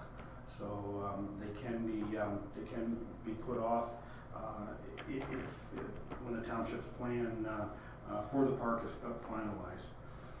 Item 9 is new. The east block wall of the first base dugout has failed. The cement pad underneath the wall has, I don't want to say collapsed, but it sank over the years. There's no support, there's no foundation underneath the cement pad. So what we did was we temporarily installed support for the roof, and then we've cordoned off that area with fencing, so to keep the public away from it for now. But at the same time, we have to move ahead and I think make it something more permanent there. So I talked to the building inspector and had him take a look at it and consulted with him on repairing the dugout. And he outlined 2 options for replacement.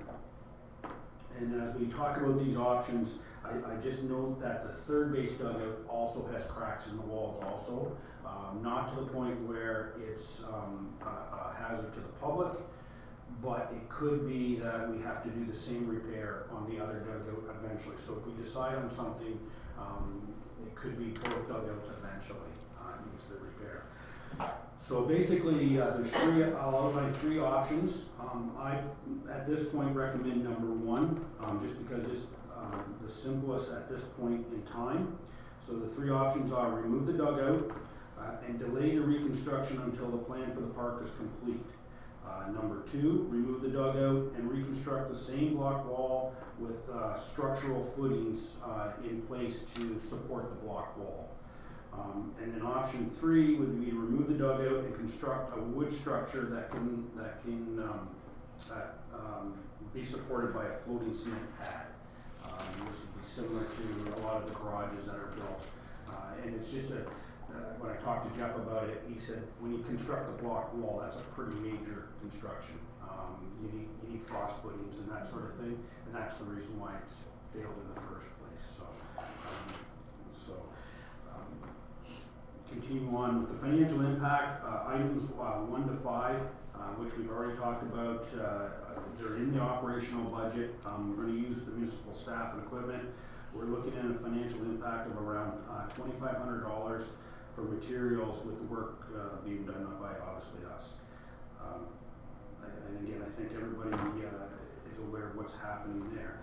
Item 6 is the laneways, the expansion of the laneway.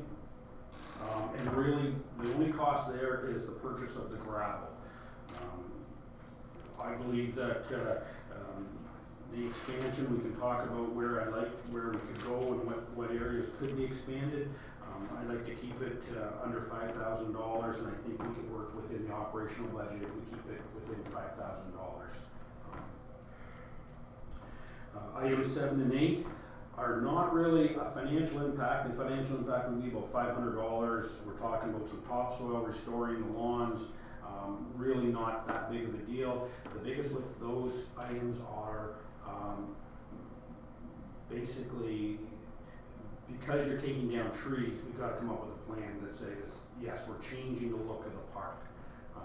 And that's really what I'm looking for directive there. Not so much is how much do we want to go ahead and start changing the park now and get moving on it. So And then item 9, which is the dugout, to remove the dugout basically has no financial impact. Municipal staff and equipment can do the work. To reconstruct the dugout would have a financial impact and would not at this point be covered under the present operational park budget. Option 2, which is creating footings and pouring a new cement pad and restoring the block wall, very similar to what's there. Anywhere from 22 to 25,000 is an estimate. Option 3 would be 12,000 to 15,000, and that's the floating pad with a wood structure and a steel roof on it. One note: securing a contractor may be an issue at this time of year because I know things are really busy out there. So that's sort of where I'm going with that. So.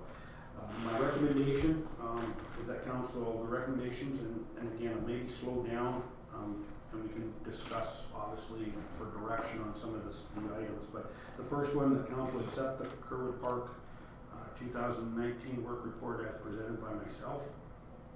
Okay, so Jeff, what we'll do is we'll do each one individually. So we don't have to. That sounds like a good idea. So I'll move our seconder to receive that report. Councilor Brody and Deputy Mayor Hendricks. All those in favor? Opposed? And that's carried. Okay. Okay, and then the second recommendation, Mr. Mayor, is to direct staff to proceed with items 1 through 5 as planned. So, Okay, Councilor Brody? question, Mr. Yeah. Mayor, Jeff. That's dust, or doing this, the chip dust on both lines, correct? Because that really needs to, like, it's. Yeah, we can add it to, that was part of the deal, was Oh, to yeah, bring the that's- chip and dust up, yeah. Yeah, because you have the back one, you can see from the road. So That's not in here, they're talking about, you're talking about the wood chips. and- No, it's part of the back in, that's why I'm asking, because it doesn't really say that in there. Yeah, but we But we did had talked about identify that, it in and I our just wanted to road make trip. sure that was, Yeah. So I'm Because assuming that's these item are- 3. Yes. Leveling the playing field around Yeah. the backstop and the main diamond. Sure note that And it's we have both the, diamonds. Adding both stone diamonds, chip. yeah. Yes. stone chip. But adding that into number 3, Yeah, on both. both diamonds, Yeah. Okay. Any other questions with this recommendation? That's wonderful, right? Okay, so move on to seconder to resolve the council direct staff to proceed with items 1 to 5 as outlined in the Kerwood Park 2019 work report as planned for. And then we want to make that addition into there, that item 3, 4, what was it? Item 3 would include the back diamond. Okay, mover and seconder. Is that a question or? And add the stone chips. Yeah. Yeah, Yeah. that's. I'll move that. Okay, Councilor Clark and Councilor Brody. Any further discussion? All those in favor? I'm in favor. Opposed, and that's carried. Okay. Okay, the next one is, council give direction on proceeding with item 6, which is the expansion of the parking lot. I just would, before we get into it, my suggestion there, right off the bat, is there's a low spot as soon as you come in, obviously where there's pylons still there where water will sit during heavy rains.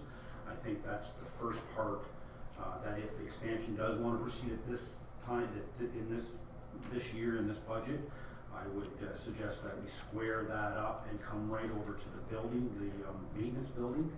And then from there on, I'm looking for direction. That would be my recommendation to start with.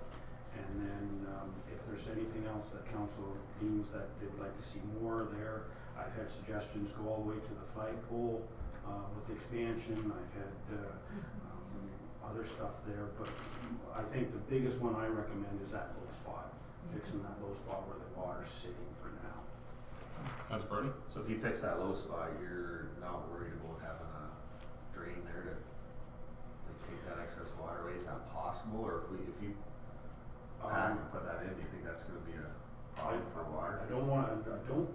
What I'm thinking through the mayor is that we fill that up enough that we force the water to the north, and there's a catch basin along the property line there. Oh, you increase the grade, okay. Yeah, and if we force it back, I don't want to landlock water towards the building. Right. That would be the one That's- thing. If we have to build it up high enough to get the water to go to basically the northwest area of the property. And then just another place, so my thought was, yeah, it comes right in front of that building, and then there's only a little bit of grass or do you just make that gravel right to the cement? Or, I can, that would take a little more work on grading because the grass is actually higher than the parking lot there, which, again, it's our equipment, our crews, it's not much to take out, but yes, I can square it up with the existing gravel there, I could go that far. Deborah Hendricks? My only concern is, right now, you've got people parking against the fence and against the grass. If you're gonna make room for 2 vehicles on the other side, you're gonna create a landlocked problem for people parked. You're gonna have to drive on the grass to get out. So you're not gonna have any more parking, cause you're just gonna have a bigger space between them. well, Yeah. I think the problem is to park like this against the fence and the trees, and when they park this way, they're on the grass anyways. Yeah. Like they're on, like, you can measure it and stuff. I I can think measure. 100% they're on that grass all the time when they're parking. Well, that's true, but I Right. think it doesn't make sense to make enough for 3 rows of cars. Well, yeah, you wouldn't be able to do No. 3. Cause then you're landlocking them, but. Any other questions, comments? Maybe just a comment through the mayor to you, Jeff. Could we get a price to use that real, I forget what they call it, it's used on racetracks, and Lambton can't use it on their roads, and Mosa Township did for a time too. And Recycle it as really smooths out, is that chip gravel? It's, It's not- when it gets wet, it It tightens just up, tightens yeah. right up, Oh, and yeah, it I know. makes it really smooth.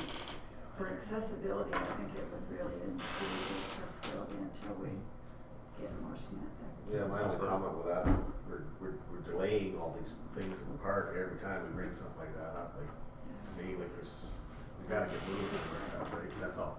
Like a good idea, but I just don't like the, okay, here's another, you gotta look at more and come back again. We gotta get moving on Could, stuff like that. through the mayor, just a comment, could we do the expansion and leave the door open for a top layer? Yeah. Because if we did a top layer, it would have to be the whole parking lot. And I'd be concerned exactly right now how much I'd have to maybe get a cost on doing the whole It's parking lot. expensive, it's more And than that may be something that if we decide that the parking lot's gonna stay as it is, it's maybe an option to add later. Later, yeah. But we do the expansion now and get it up and running with everybody happy with the way it looks. Okay, Councillor Clark? Yeah, and I think that'll solve the drainage problem too, because you've gotta change the grade to get that, and then that's not a huge expense, I wouldn't think, At this point, Okay.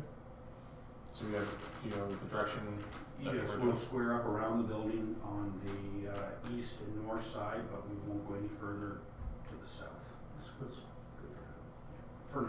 It can, things can always adjust, but, okay. And then also to the basketball court as well, like that section there, is that, That's to the east, yeah. so that as well? Yeah. Okay. Okay, so we have a motion then to resolve the council direct staff to proceed with item 6 as outlined in the Kerwood Park 2019 work report, expanding parking area for marked parking. Okay, Councillor Brody and Councillor McKinnon, all those in favor? Opposed, and that's carried.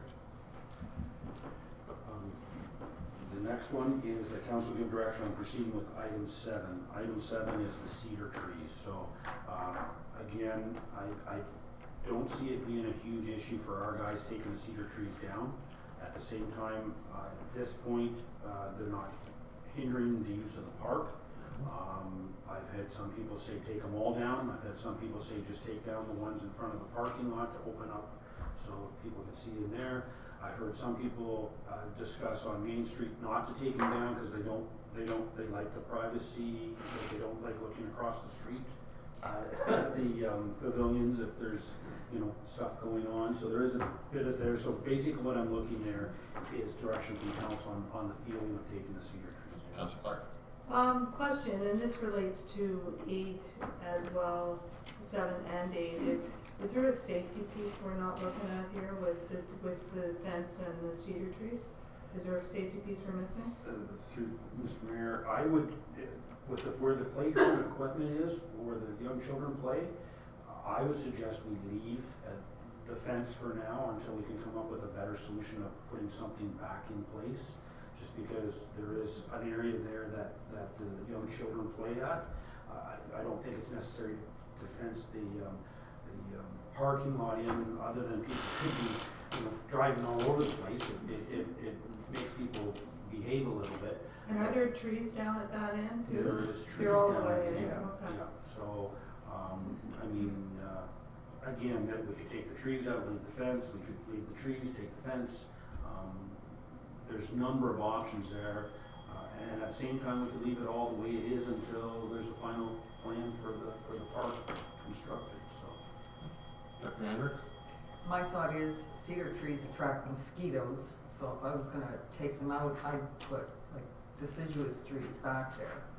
But I think the fence keeps people from, I like actually the visibility of a parking lot, cause I think it's more secure and it prevents stuff from going on in the parking lot. But I would leave some kind of barrier there to keep people from using that as the way out over top, you know, Yeah, going if they straight take to it the out, road. they're gonna like drive on. Yeah, you want them to go out through the entrance and not over the grass, so. Councilor Brody? Yeah, Mr. Mayor, I have no problem with the trees. My problem is that the fence is just getting pretty ratty, like we gotta do something there. I don't know if the posts are good enough shape to take the fence off and roll just a new, like to be cheap for now. I don't know if that's, as soon as you get ripping that fence off those posts, I think they're gonna start breaking and start, I just don't know if that's, maybe we should leave it for now, but we need to do something for next year. Like, I mean, I think we need to, I don't think we can leave very much longer, really. Like, there are spots that it's, and I don't know if you guys can just, I mean, take a quick look at it and see if you can tighten it up a little bit. Through the mayor, I mean, we could try to tighten up the fence, obviously, we got the backhoe. Yeah. We could try pulling the fence and seeing if A we few can nails get might just up tighten it up a for little bit. now, you know, a few spots. Just to buy us time. Just buy us a little bit of time, maybe, you know. Cause really, at some point, it's gotta come out and a new fence go in, but that's a budget thing, and a talk for another day, I guess. Okay, so where are we at with recommendation number 7, which is the removal of the trees? Councilor Brody? I'd leave them right now myself. I don't think there's any spot that they're dead or. Well, we trimmed them and we've taken out, we will if there's any there right now, but we had last year, we took out a lot of the dead. So you're gonna stuff. maintain it, like. Maintain it. Yeah, and or if there's a spot that there is a. any of the suckers that grow up, we take out, we take last year. Yeah, it's Any poison ivy grows up them. Cause cedar trees are good for that too. poison ivy, you know. Okay, any other comments? I think that we're gonna need enough. Well, only comment with that, if we remove now, you're gonna have a bit of a mess for quite a while. So I think we need to have a plan if we're gonna rip them right out. Are they tight to the Because fence? if we rip them right now, basically all we have is a cattle fence in front, right? And the cattle fence is not in good shape. I think if we're gonna rip them out, the fence has gotta go and we gotta. We'll do it clean, do it right. Yeah. That, Mr. Mayor, that would be my concern. If we did one and we left the other, we may end up making it worse than That's fine. if we don't have a plan in place. We really, it'd be nice to put up a new fence Yeah. and plant some new deciduous trees but again, until we know exactly where everything's gonna go there, we're jumping the gun. Yeah. Okay, so I'll make a motion. Yep. I'll move that we, hold off on the cedar tree removal and, as well as the fence, and just have the fence maybe shored up. And it'll buy us some time. Okay, that's seconded by Councilor Brody. Any further discussion? Okay, all those in favor? Opposed? And that's carried. That leaves us with number 9. And then number 9 is the dugout, and lost it there. Again, the council, this one I'm looking at, I recommend option 1 on line 9. Basically, the reason I'm optioning that is because again, we don't know what we want at the park there. Before we invest, money in the dugouts, we may change a bunch of stuff there. So my recommendation is let's make it safe, let's make it look good. It may look a little funny with only one dugout for now, but that's my recommendation. Councilor Brody? Through the mayor, can we take that dugout out? The cement pad would stay and the benches would stay? I can look at it, yeah, I would think so. Because then you just take the blocks down and clean it up. And then you still have a cement pad, you still have the benches, so it's usable. But they can sit on it, that's how most parks, or some parks are anyways, for now. For now, yeah, we can look at that and just make sure, I wanna make sure that the back bench isn't built into the back wall, or I can at least cut that, or we'll come up with a solution. Yeah. Councilor Kennedy? I was just gonna ask, in your opinion, was the work that you've done made the dugout safe for the kids to play another season, like to get through this fall season? For this, it's safe now. I have no concerns. We added another telepost in the ceiling and roof, and fastened it to the, but my concern is that if the cement wall keeps deteriorating, the south wall or the back wall will begin to get loose and wanna collapse. So the longer we leave it, there could be more collapse. So I think it's better to, come up with a solution for that dugout. Deborah Hendricks? Yeah, I think if you're a modified option one, I'll second that. I think that's the way to go. All the years I played ball in that park, I don't even think we ever used that dugout. We just stood on the fence because you couldn't see anything back there. At least if you just leave that pad and have that bench there, just take the building around it out. Any other questions, comments? Okay, who wants to move the modified option I just number? got one more comment. Yeah. Do you think the other one's okay? Right now, the wall seems solid. We'll keep an eye on it, and if for any reason, unless the only reason I would suggest would be that to make it look the same. But right now, it's not a hazard to the public. We don't need to bring the other one down. Yeah. Okay, so we need a mover and seconder to direct staff to remove the first base dugout, but leaving the pad and yeah, and the benches, and delay reconstruction until the plan for Kerr Park is completed. Okay. Councilor Brody, seconded by Deputy Mayor Hendricks. All those in favor? Opposed? And that's carried. Okay. And Yeah, Councilor Clark, you have a question? Yeah, through the mayor to Jeff. So it's not on here, but I thought when we did our little road show, are they called bleachers? Is that what you call them? Yeah. So were they not looking a little precarious? Was there not we talked something- about one block was not underneath it, but we corrected it. Oh, I you- thought the guys had Okay. corrected that underneath there for the ball, cause it wasn't affecting, the weather didn't affect us for some of the stuff. Oh, okay, so that was looked Yeah, after. it was looked Okay, after. thanks. That's all. Okay, so we'll move on to the County Road and Bridge Assumption Report. Okay, Mr. Mayor, so, this is the County Road and Bridge Assumption Report. A little background, so the County of Middlesex has begun its 2020 County Road Assumption Study. The study is done every 5 years to review roads that need to be evaluated, it needs to be elevated to county status. The county has opened the study to bridges this year, that's something new. So how this takes place is the lower tier municipalities are requested to submit infrastructure to the study that they believe should be analyzed by the county. This process is totally volunteer. The steering committee has representation from both municipality and the county, which oversees the study. Set criteria is used in the evaluation process. Just a side note, I do sit on the board, so it will pass through myself, and the mayor also sits on as the wardens. In 2015, the township of Adelaide Metcalfe submitted Pike Road for Melbourne Road to Mulberry Drive and Mulberry Drive from Center Road to Kerwood Road. Both of these road sections were rejected after being analyzed. Summary, the criteria set includes traffic volume, connectivity of roads, boundaries or borders, routes identified in the county cycling report, and detour routes.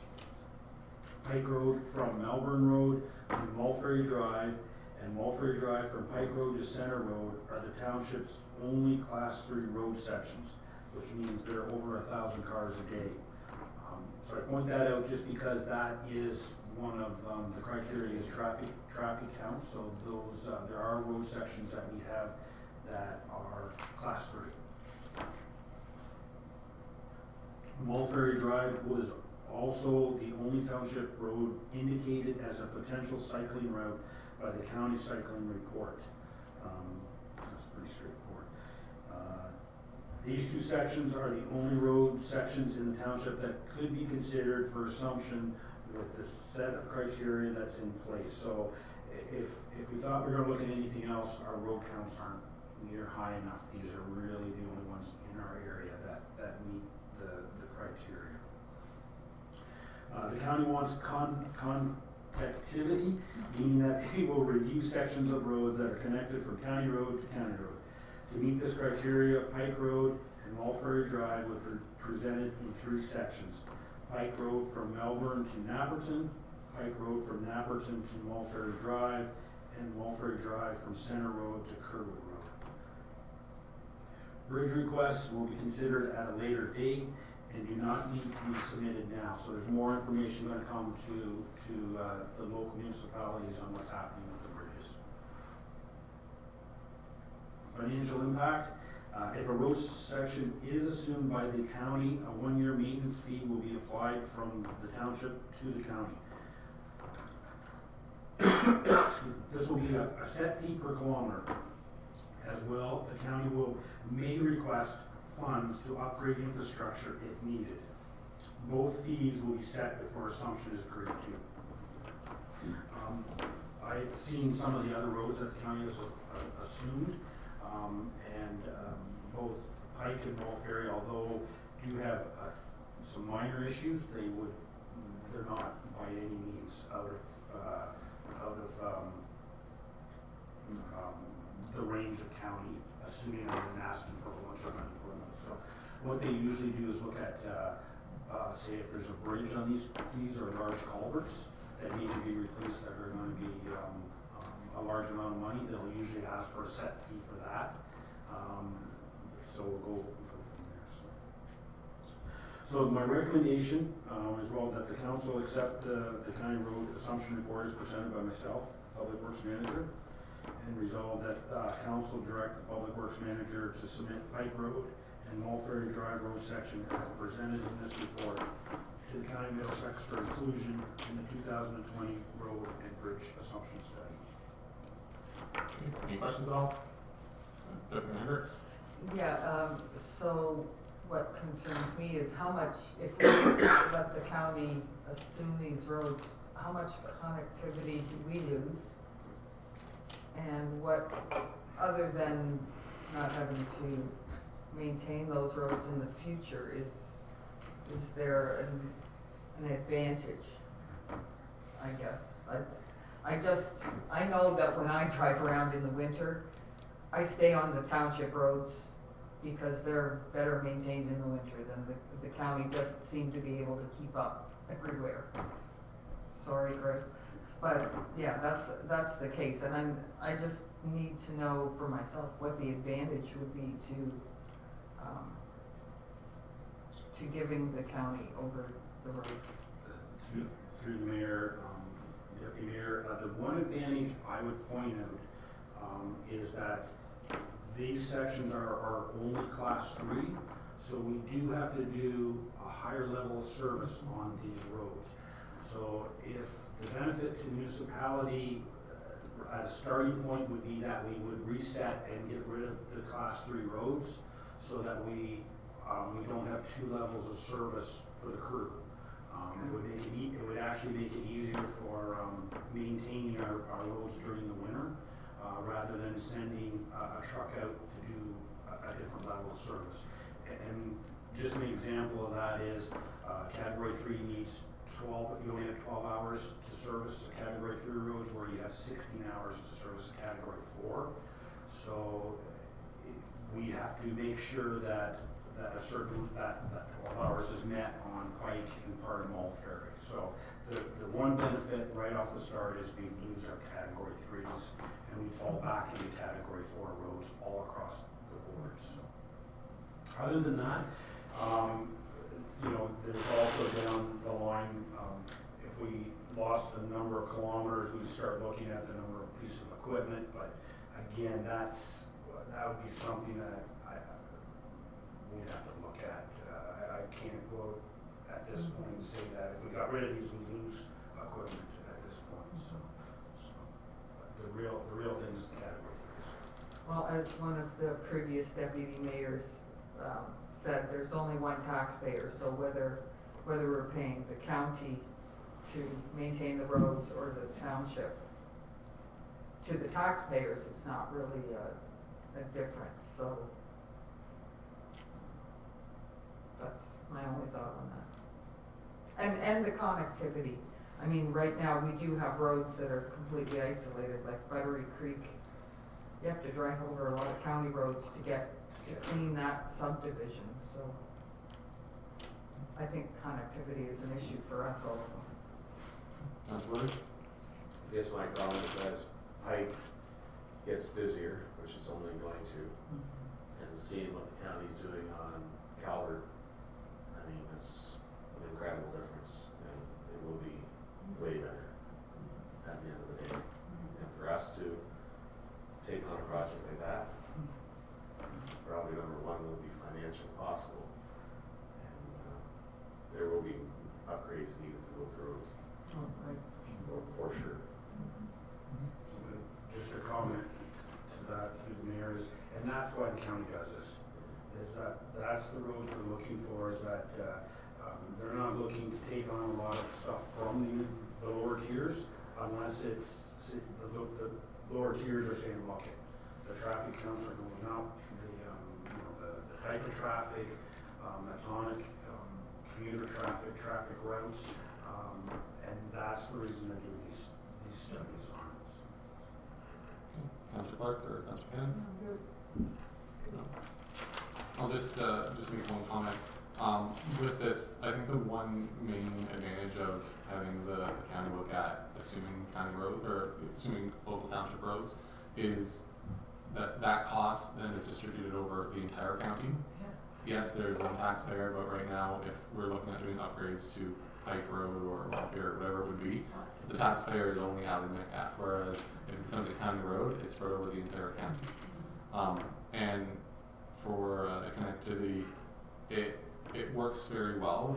Pike and Welfare are pretty much the kind of the Strathroy bypass. When everybody goes to the high school or the arena or anything like that, that's where they all go. And I think though that section, it was included 5 years ago. I was on that committee at that time as well, and I made sure that got in there so we knew had the road counts. And I think it'll be a strong contender to see if it goes to the county as well. And Chris Trainee did look at what we did with that bridge on the widening of that bridge on Mulferry, just off of 81 there, and that last little while, and that he's very happy with what it looks like, and that it is wide enough if it was to go to a county road. So there's that advantage as well.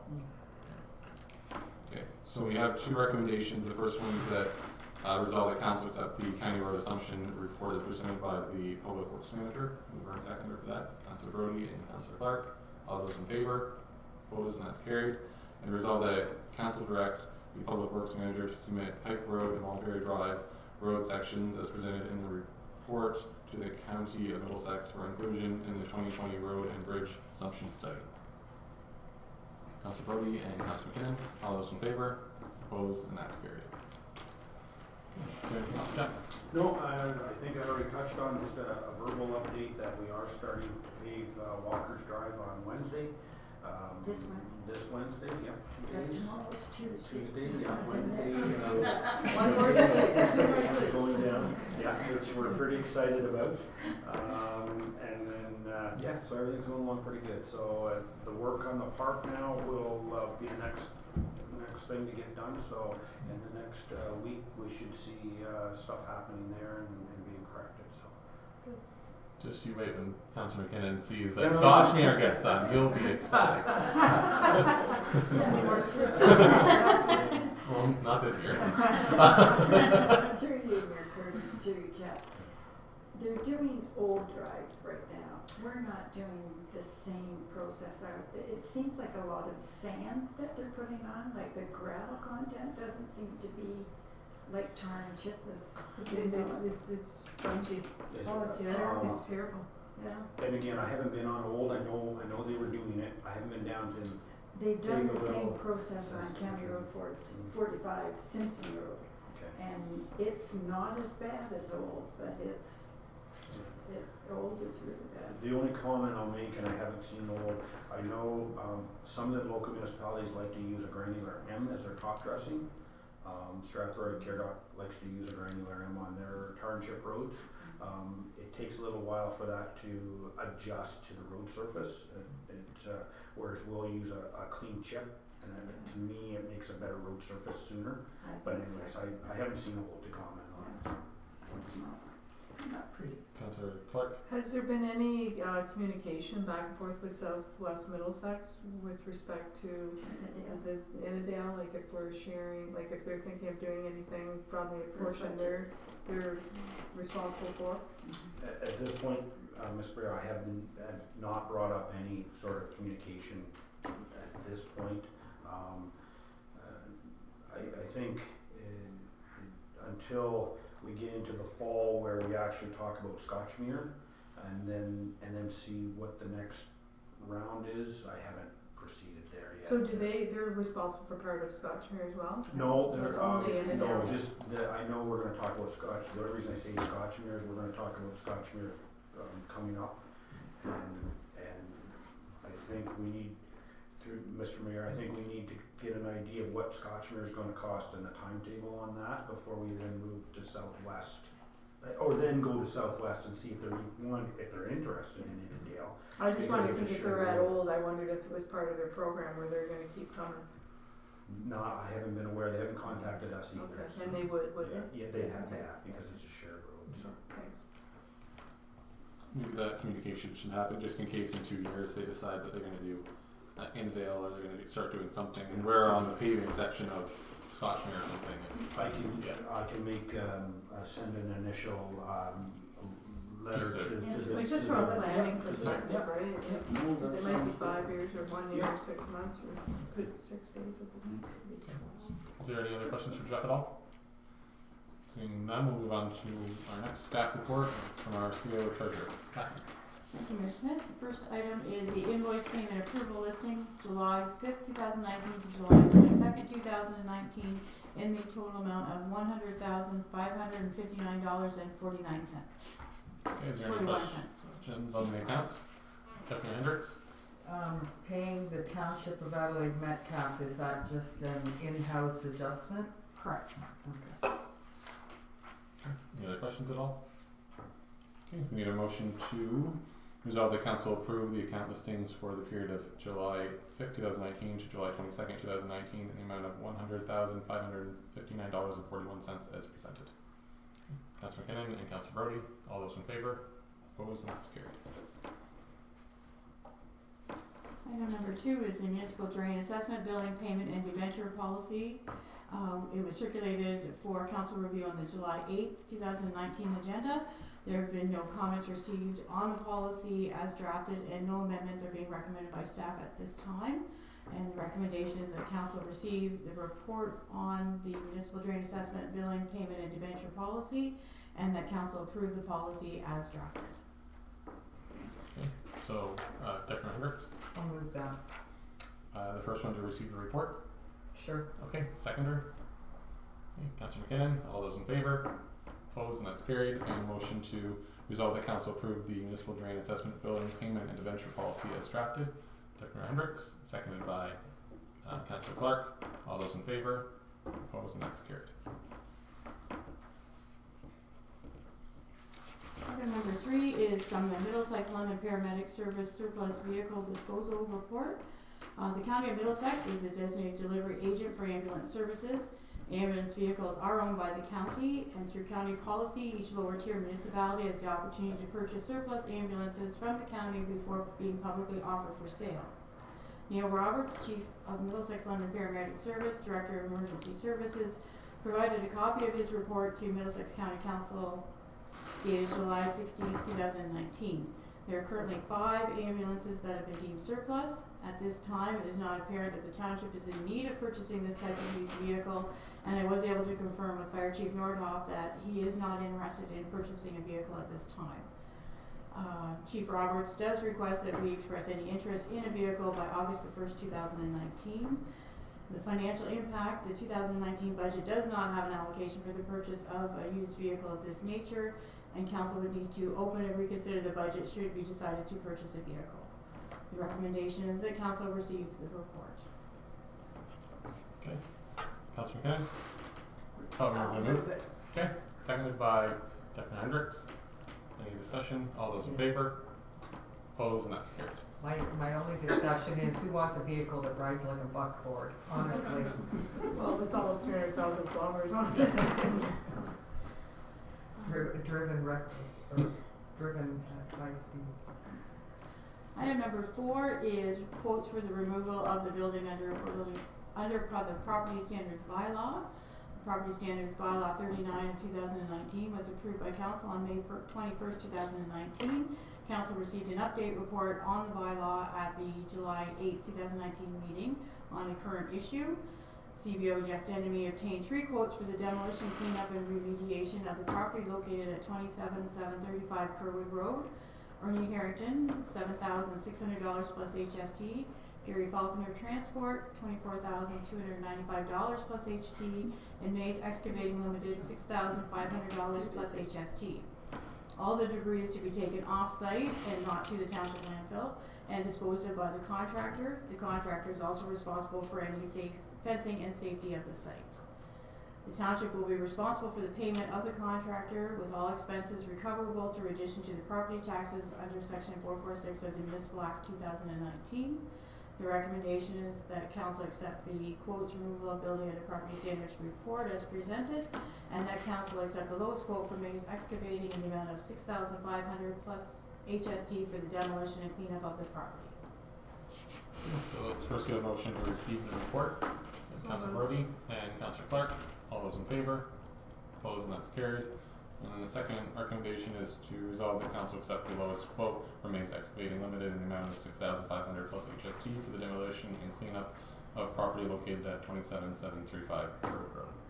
Moving that? Okay. Moved by Councillor Brody, seconded by Councillor Clark. Any discussion? All those in favour?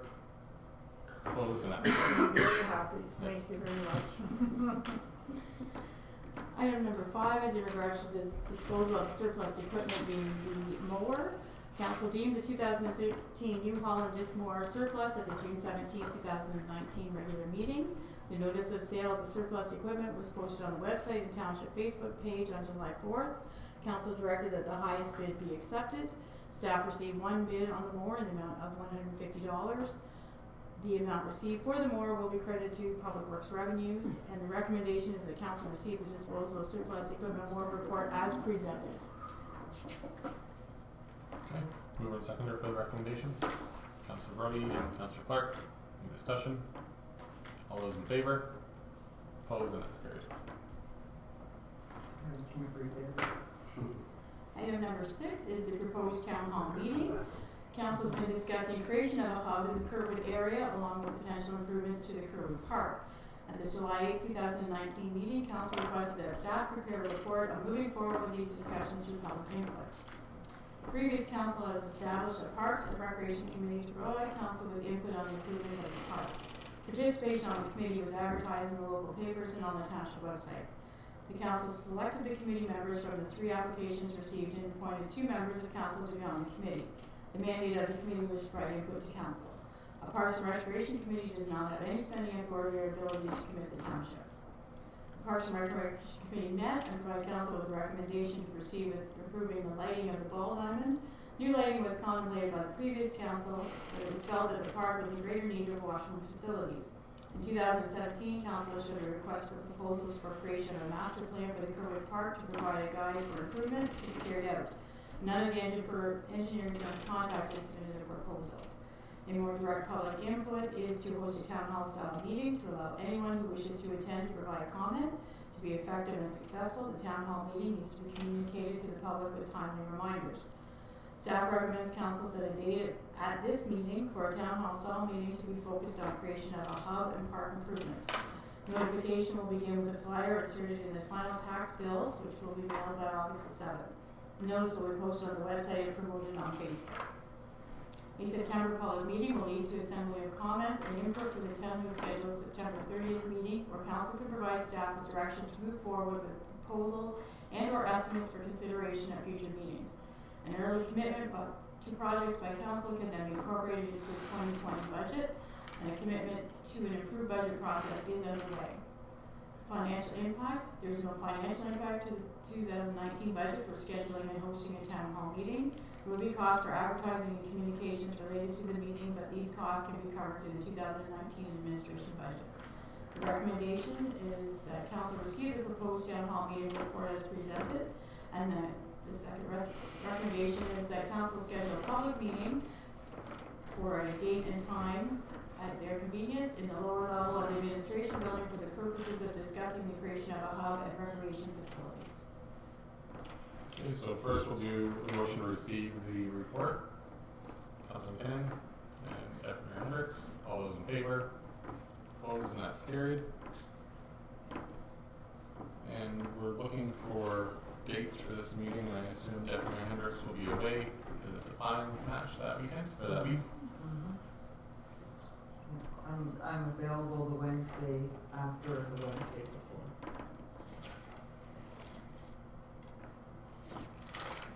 So that's the 25th. I was gonna comment, the Optimists always meet on the Wednesday. 2nd and the 4th. Wednesdays of the month. And I'm sure there'll be somebody who member and a lot of members who wanna come up. Okay, I only put Wednesday just because it was the day I looked at the calendar and Wednesday seemed to work, but it can be moved to any date that doesn't coincide with our council meeting. I'm just throwing this, what about September the 19th, the Thursday? I'm gone all week. Oh, okay. How about the last full week in September, the 23rd to the 27th? It just doesn't give staff a lot of time to put a report together. For the 30th? If it was before the 25th, yes. I would say if it was after the 25th, You say the it's 26th or 27th No, of September. No, yeah, don't go August, cause no one's gonna. No, if it was the 26th, I would say that's too late to get something put together and have it published in time for council consideration on the 30th, but the Monday, Tuesday, or Wednesday could work. When does Optimus meet? Wednesday. Be the So 11th, now the it's 27th. Okay. What about the 24th? I do have county council library board meeting that day, so we have the county building from like 10 until I don't know when, but I've done all day meetings before, so that could work. Okay. We have a meeting on the 3rd and the 16th. 16th. And the 30th? I would rather the 23rd, if that would work. It's a Monday.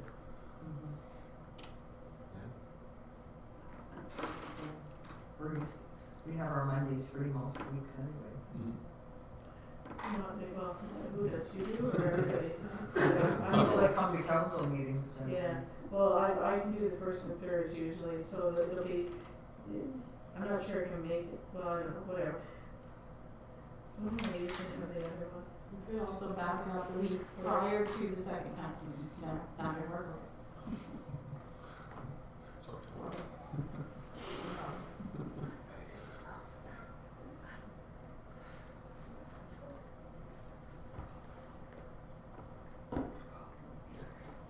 Potentially, it could be held on the 30th instead of the special tentative meeting that we booked, but that means that any discussion will be delayed for a week or so. So that would work, but it would come back up on the October the 7th meeting. So it does back it up somewhat, but it's not an overly horrendous backup. So it could be on the agenda for the 7th, but you may want to start early to accommodate at that So the time. 24th could work? I can make the 24th work. Yeah, so the You 20th. start at what, 10 for your library? Yeah, so I'll just be at the county building from 10 until whenever county council's done, which could be And what are we proposing, 6:30? 6:30. That's fine. Okay.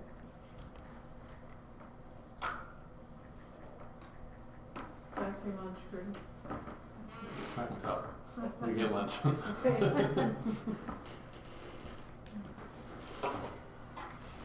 Okay, so a motion to resolve the council schedule a public meeting for Tuesday, September 24th, 2019 at 6:30 p.m.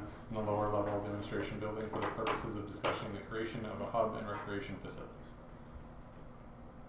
Okay, Deputy Hendricks and Councilor McKinnon. All those in favor? Opposed? And that's carried.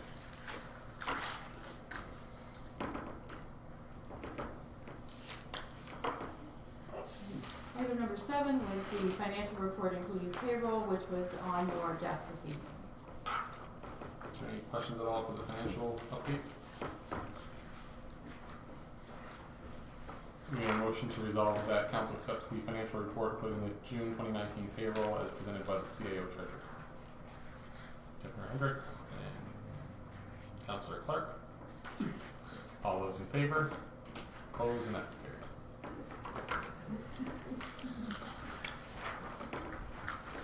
Do we have any questions? That is it.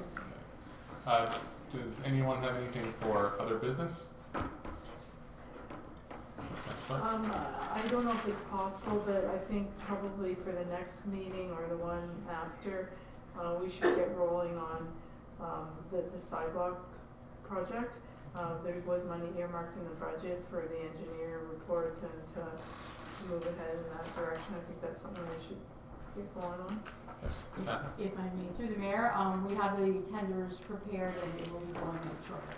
So they will be back for the first meeting in September to get the engineering going. Perfect, thank you. Mr. Mayor, can I also add on the next meeting in August, I'll be bringing forward a report on the sidewalks in Kerwood with hopefully a decision on what we wanted with quotes so that we can decide on Fixing that fixing first, the yeah. curb, yeah. So that should come in August. Okay. And the report you're talking about is for the the plan. entire plan. Okay. Anything else for other business at all? All right.